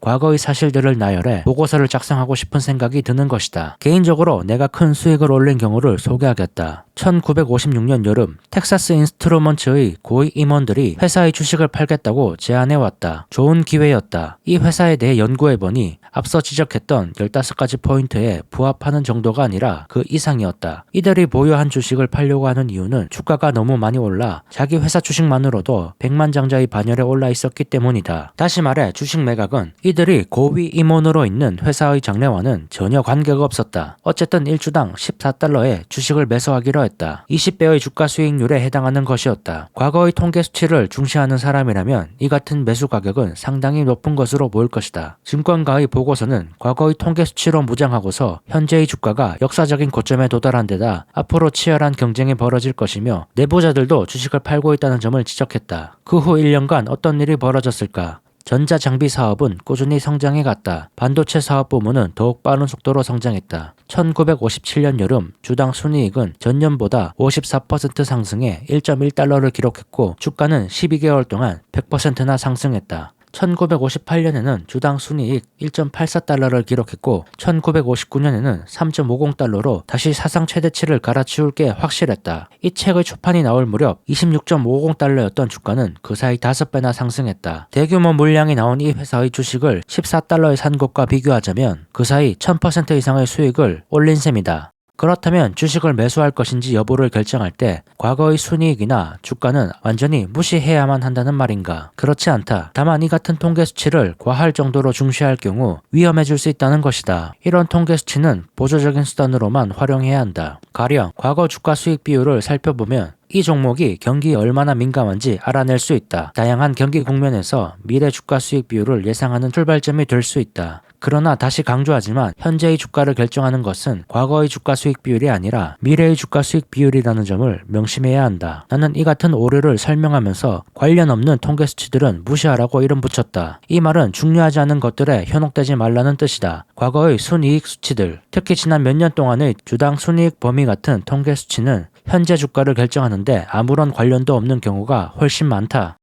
4. 진정한 성장주를 매수할 때는 주가뿐만 아니라 시점도 정확해야 한다. 어떤 기업의 내용을 살펴보니 우리의 15가지 포인트에 훌륭하게 부합했다. 더구나 1년쯤 뒤에는 매우 중요한 의미를 지니는 순이익 증가가 예상되고 있는데 증권가에서는 아직 충분히 인식하지 못하고 있다. 정상적인 상황이라면 이런 주식은 당연히 매수해야 할 투자 대상이다. 그러나 실은 최근 몇 년 동안 다른 벤처 기업들이 잇따라 성공하면서 이 기업 역시 주목받게 된 것이다. 만약 이런 새로운 분위기가 아니었다면 이 기업의 주가는 지금처럼 32달러가 아니라 20달러 언저리에 머무르고 있었을 것이다. 이럴 경우 앞으로 5년 뒤 75달러의 가치가 있다고 할 때 우리는 지금보다 60%의 프리미엄이 붙은 가격인 32달러를 주고 이 주식을 사야 할 것인가? 많은 보수적인 투자자들은 매일같이 주가 변동을 살필 것이다. 그러다가 주가가 20달러 근방에 다다르면 적극적으로 매수한다. 그렇지 않으면 일단 주가 움직임을 지켜볼 것이다. 우리는 여기서 미래 가치가 영향을 미치는 중요한 요소로 우리가 알고 있는 것만 상정했다. 즉 5년 뒤에 주가가 75달러가 될 것이라는 사실을 나만 안다고 가정한 것이다. 그런 상황에서는 주식을 최대한 낮은 가격에 매수하는 것이 중요하다. 32달러의 주식을 매수했다면 기다렸다가 20달러의 주식을 매수한 것에 비해 보유 물량이 40%나 적을 것이기 때문이다. 만약 20년쯤 후에 200달러 수준까지 오른다면 최초 투자 자금으로 매수한 보유 주식의 수량이 얼마나 중요한지 뼈저리게 느끼게 될 것이다. 75달러까지 오를 것이라는 사실을 모두가 안다면 경쟁이 붙어서 주가가 20달러까지 떨어지지 않을 가능성이 높지만 그 사실을 나만 안다고 가정하면 주가가 빠질 때까지 충분히 기다릴 수 있겠죠. 그리고 주가가 낮아야지 한정된 자금으로 더 많이 살 수 있다는 겁니다.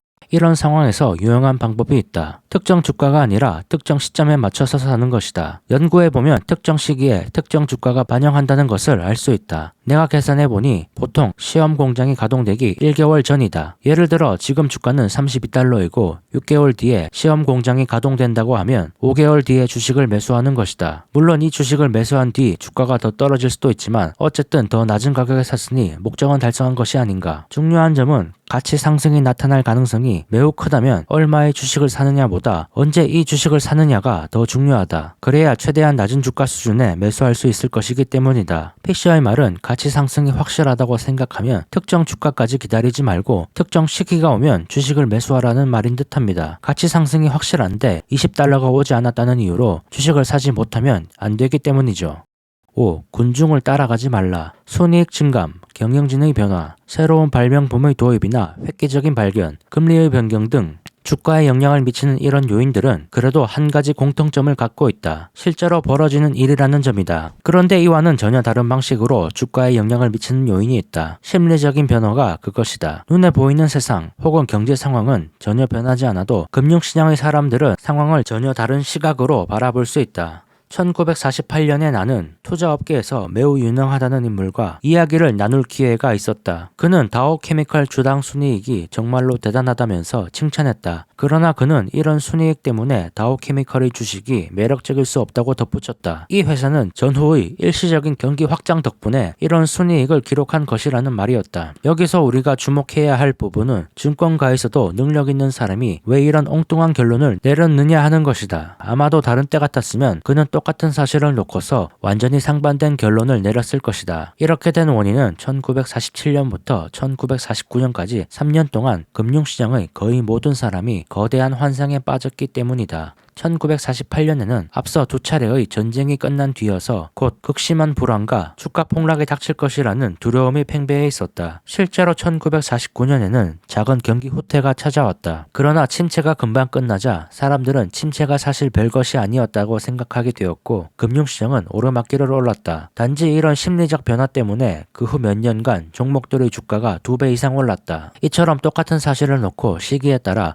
금융시장의 평가가 180도 달라지는 것은 주식시장에만 있는 일이 아니다. 특정한 산업이나 개별 기업에 대한 증권가의 선호도 역시 끊임없이 변화한다. 1950년에 제약주는 과거 화학기업이 그랬던 것처럼 장래가 밝은 주식으로 각광받았다. 생활 수준도 높아져 화학기업과 같은 주가 수익 비율을 받았다. 그러던 중 한 제약업체가 큰 어려움에 부딪혔다. 증권가는 이런 소식을 접하게 되자 제약산업 전체에 대해 낮은 주가 수익 비율을 적용하기 시작했다. 사실이 달라져서 변한 게 아니라 똑같은 사실에 대한 평가가 달라졌기 있었기 때문이었다. 1958년에는 이와는 정반대의 일이 벌어졌다. 경기 침체기였던 그 해에 제품 수요가 줄어들지 않는 산업은 극소수였는데 제약산업이 그중 하나였다. 제약업체들은 사상 최대의 순이익을 냈다. 반면 화학업체들은 순이익이 큰 폭으로 감소했다. 증권가는 제약주에 대한 주가 수익 비율을 다시 크게 올리기 시작했다. 이와 동시에 화학주를 매력적으로 바라보던 시각은 사라졌다. 펀더멘털의 변화나 내재 가치에 대한 고려는 전혀 개입되지 않았다. 현명한 투자자라면 펀더멘털에 기초한 흐름이 어디까지 이어질 것인지 혹은 한순간의 유행은 아닌지 분명하게 따져봐야 한다. 투자의 세계에서 일시적인 유행이나 사실에 대한 잘못된 해석은 몇 달, 심지어 몇 년씩 이어질 수 있다. 대다수 군중의 의견을 꿰뚫어보고 진실이 무엇인지를 찾아낼 수 있는 능력을 갖추고 있다면 주식 투자 분야에서 엄청난 성과를 얻을 수 있을 것이다. 그러나 말처럼 쉽지는 않다. 다만 우리 모두가 깨달을 수 있고 또 군중 또한 따르지 않도록 도와줄 수 있는 것이 한 가지 있다. 금융시장에서는 상황이 변하는 것을 늦게 인식하는 게 일반적이다. 다만 그 변화의 중심에 유명 인사가 있거나 큰 사건과 함께 그런 변화가 일어났다면 그렇지 않다. 가령 A라는 회사의 주식은 업종이 괜찮은데도 불구하고 주가가 매우 낮다고 하자. 그런데 많은 사람들에게 알려진 유명 인사가 이 회사의 새로운 사장으로 임명됐다면 A사의 주가는 즉각 반응할 가능성이 높다. 그러나 교체한 뒤에도 몇 개월 혹은 몇 년 동안 여전히 재무 상태가 좋지 않을 수도 있고 그 결과 주가 수익 비율도 다시 낮아질 수 있다. 증권가의 호들갑으로 주가가 급등하기 전에 이런 상황을 미리 인식할 수 있어야 한다. 그래야 투자자들은 스스로 생각할 수 있는 능력을 가질 수 있다. 주식시장은 보통 변화를 늦게 인식하고 반영하지만 특정 이슈가 결합되면 주가는 오히려 서둘러 반영한다고 합니다. 이때 우리는 서둘러 반영하는 주가를 따라갈 것이 아니라 그 이슈에 따라 그 회사의 실적이 실제로 변화할 것인지 또 언제 변화할 것인지를 스스로 생각해서 행동해야 한다는 것이 피셔의 말입니다. 10장 나의 성장주 발굴법. 소액 투자자는 물론이고 거액을 투자하는 소액 큰 선의 경우에도 대박 주식을 고르는 아주 쉽고 간단한 방법이 있다면 바랄 게 없을 것이다. 내 방식이 최고의 주식을 찾는 유일한 시스템이라고는 전혀 생각하지 않는다. 그러나 나에게는 맞았고 정말 잘 들어맞았다. 지금부터 설명할 투자의 두 가지 단계는 각각 어떤 결정을 내리는가에 따라 나중에 얻게 될 투자 성과에 결정적인 영향을 미칠 것이다. 당신이 주식 투자에 귀중한 시간을 할애해 한 개 혹은 몇 개의 종목을 자세히 조사하려고 한다면 과연 어떤 종목을 조사 대상으로 해야 할까? 이것은 보기보다 복잡한 문제다. 주식을 선정하기 위해 우선 사전 조사할 일종의 후보 종목들을 결정하는 것이기 때문이다. 황량한 벌판에서 정확한 답도 없는 결정을 내린다는 기분이 들지도 모르겠다. 이 첫 번째 단계에서 내가 예전부터 써왔던 방식을 솔직하게 이야기하겠다. 나는 오랫동안 상당히 많은 기업들을 관찰해왔고 자연스럽게 꽤 많은 기업의 고위 임원과 실력 있는 과학자들과 친하게 지내고 있다. 나는 주로 이들이 몸담고 있는 회사가 아닌 다른 기업에 관해 이들과 이야기를 나눈다. 기업이 돌아가는 상황에 대해 아주 잘 알고 있는 이들과 접촉하면서 투자 아이디어를 떠올리고 단서를 잡아가는 것은 매우 의미 있는 조사 방법이다. 그런데 나는 놀라운 사실을 발견했다. 내가 후보 종목으로 선정한 기업 중 이들로부터 아이디어를 얻은 것은 5분의 1에 불과했다. 나머지 5분의 4는 전혀 다른 곳에서 단서를 구한 것이었다. 사업을 오래 하다 보니 성장주를 선정하는데 탁월한 실적을 보여준 사람들을 하나둘씩 알게 되었다. 이들의 주식시장을 바라보는 시각은 매우 탁월했다. 그래서 나는 이들의 의견을 기꺼이 듣는다. 우선 15가지 포인트에 충족하는지 파악한다. 그 중에서도 중요한 것은 매출 증가가 이어질 것인가, 또 새로운 경쟁업체가 등장할 가능성은 없는가를 우선 확인한다. 그래서 그 아이디어를 얻은 이들이 어떤 부류의 사람인지는 정확히는 책이 안 나오네요. 그냥 우연히 알게 된 특정 기업에 대해 박식한 투자 전문가라고 봐야 될 것 같네요. 흔히 유튜브에서 특정 기업의 전문가들을 볼 수 있죠. 실적도 없는 투자 전문가의 도움을 받는 것은 어떨까? 없는 것보다는 나을 것이다. 증권사 리포트는 어떨까? 모든 사람이 아닌 정해진 사람에게만 공개하는 리포트라면 가끔 도움이 될 수도 있다. 하지만 누구에게나 제공하는 증권사의 리포트는 정보원으로서의 가치는 없다. 이제 첫 번째 단계가 끝났다. 뛰어난 투자 전문가와 몇 시간 대화를 나누고 혹은 기업체 임원이나 과학자들을 만나 이야기를 나눈 결과 특정한 기업에 관심을 쏟아야겠다는 생각이 들었다. 그러면 다음 단계에서는 무엇을 해야 할까? 이 단계에서는 나는 우선 세 가지 일은 절대로 하지 않는다. 먼저 조사 대상의 경영진을 만나지 않는다. 그리고 오래전의 사업 보고서를 몇 시간씩 읽으면서 대차대조표상의 작은 변동을 연구하지 않는다. 마지막으로 내가 알고 있는 주주들에게 그 회사에 대해 어떻게 생각하는지 묻지 않는다. 이렇게 세 가지 일은 하지 않지만 현재의 재무구조와 발행 주식수 등을 알기 위해 대차대조표를 훑어보기는 할 것이다. 또 사업계획서가 있다면 제품별 매출액과 경쟁업체, 주식 보유 상황, 간부 직원들의 면면 등을 살펴볼 것이고 감가상각비와 감가상각비 충당금, 영업이익률, 연구개발의 비중, 전년도에 발생한 특별이익과 특별손실 등도 주의 깊게 체크할 것이다. 이제 비로소 진정으로 일할 준비가 된 셈이다. 나는 앞서 말한 사실 수집 방법을 가능한 많이 활용할 것이다. 조사 대상의 핵심적인 고객과 납품업체, 경쟁업체, 전직 임직원, 관련 분야에서 활동하는 과학자들과 직접 만나거나 전화로 통화한다. 그런데 이런 사람들을 전혀 알지 못하고 연결고리도 없다면 어떻게 해야 할까? 솔직히 말하자면 나는 조사를 중단하고 다른 기업을 찾아볼 것이다. 투자의 세계에서는 자신이 고려하는 모든 투자 문제에 대해 전부 답을 구할 필요는 없다. 그렇게 한다고 큰 돈을 벌 수 있는 것도 아니다. 필요한 것은 실제로 주식을 매수하는 몇 안 되는 경우에 정확한 답을 갖는 것이다. 이런 이유로 나는 조사 대상 기업의 현재 상황 등을 파악할 수 없거나 중요한 사업 계획이 불확실할 때는 일단 옆으로 제쳐놓고 다른 일을 하는 게 현명하다고 생각한다. 사실 수집을 통해 조사 대상 기업에 관한 자세한 자료를 수집했다면 내가 말한 15가지 포인트를 충분히 파악했을 것이다. 이제 비로소 그 기업의 경영진을 만나볼 차례다. 왜 이런 순서를 지켜야 하는지에 대해 투자자는 이해해야 한다. 가령 어떤 기업의 부사장을 만나 이렇게 물어봤다고 하자. 당신이 생각하기에 잠재적인 투자자로서 내가 당신네 회사에 대해 알아야 할 것이 무엇이라고 생각합니까? 이런 질문을 듣고 부사장이 마케팅 담당 직원이 몇 년째 부진해 판매가 취약하다고 대답하겠는가? 당연히 이런 이야기는 질문이 없으면 하지 않을 것이다. 사전에 이 회사의 마케팅에 문제가 있다는 사실을 알고서 이에 관한 질문을 던져야 이런 답이 나올 것이다. 다시 말하지만 경영진을 만나기 앞서 사실 수집을 해야만 그 회사를 방문해서 알아내려고 하는 내용들을 직접 들을 수 있다. 그렇지 않으면 가장 기본적인 사항, 즉 최고 경영진이 얼마나 경쟁력을 갖추고 있는지에 대해서조차 판단할 수 없을 것이다. 사실 수집을 충분히 수행했다면 최고 경영진 가운데 누가 특별히 뛰어나고 누가 떨어지는 인물인지 비교적 정확히 알고 있을 것이다. 따라서 어떤 최고 경영진을 만나야 더 많은 정보를 얻을 수 있는지 미리 판단할 수 있고 또 자신이 사실 수집을 얼마나 정확히 수행했는지도 알 수 있다. 적어도 투자 결정을 내리는 데 필요한 정보의 50%를 확보하지 않은 상태에서 기업의 어떤 경영진도 찾아가서는 안 된다.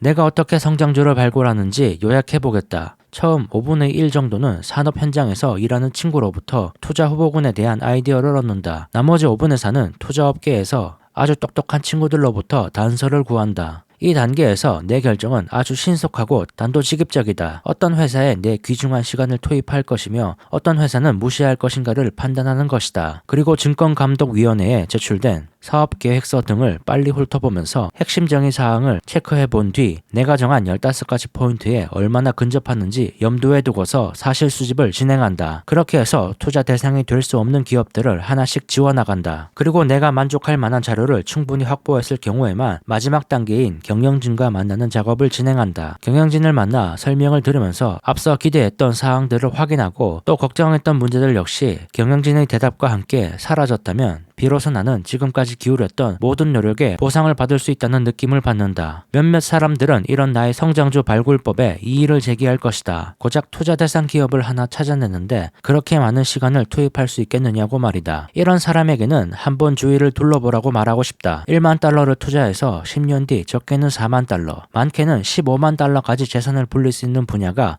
어디 있느냐고. 성장주를 정확하게 선정했을 때 받을 수 있는 보상은 이 정도다. 일주일에 몇 시간 소파에 편히 앉은 채로 증권사에서 공짜로 제공하는 리포트를 읽는 정도로 그리 힘들이지 않고 이런 보상을 얻을 수 있다면 논리적이지도 합리적이지도 않을 것이다. 증권사에서 소액의 거래 수수료를 지불하면서 증권회사 직원이 알려주는 종목으로 이 같은 높은 투자 수익을 얻을 수 있겠는가? 수익을 위해서는 능력과 부단한 노력이 필요하고 판단력과 앞날에 대한 비전을 갖고 있어야 한다. 이런 자세를 갖추고 또 이 책에서 설명한 원칙을 기초로 15가지 포인트를 충족시키고 있지만 아직 증권가에서 제대로 평가받지 못하는 기업을 찾아낸다면 틀림없이 엄청난 투자 수익을 안겨줄 성장주를 발굴할 수 있을 것이다. 그러나 이런 성장주는 부단한 노력 없이는 발굴할 수 없고 또 매일같이 찾아낼 수도 없다.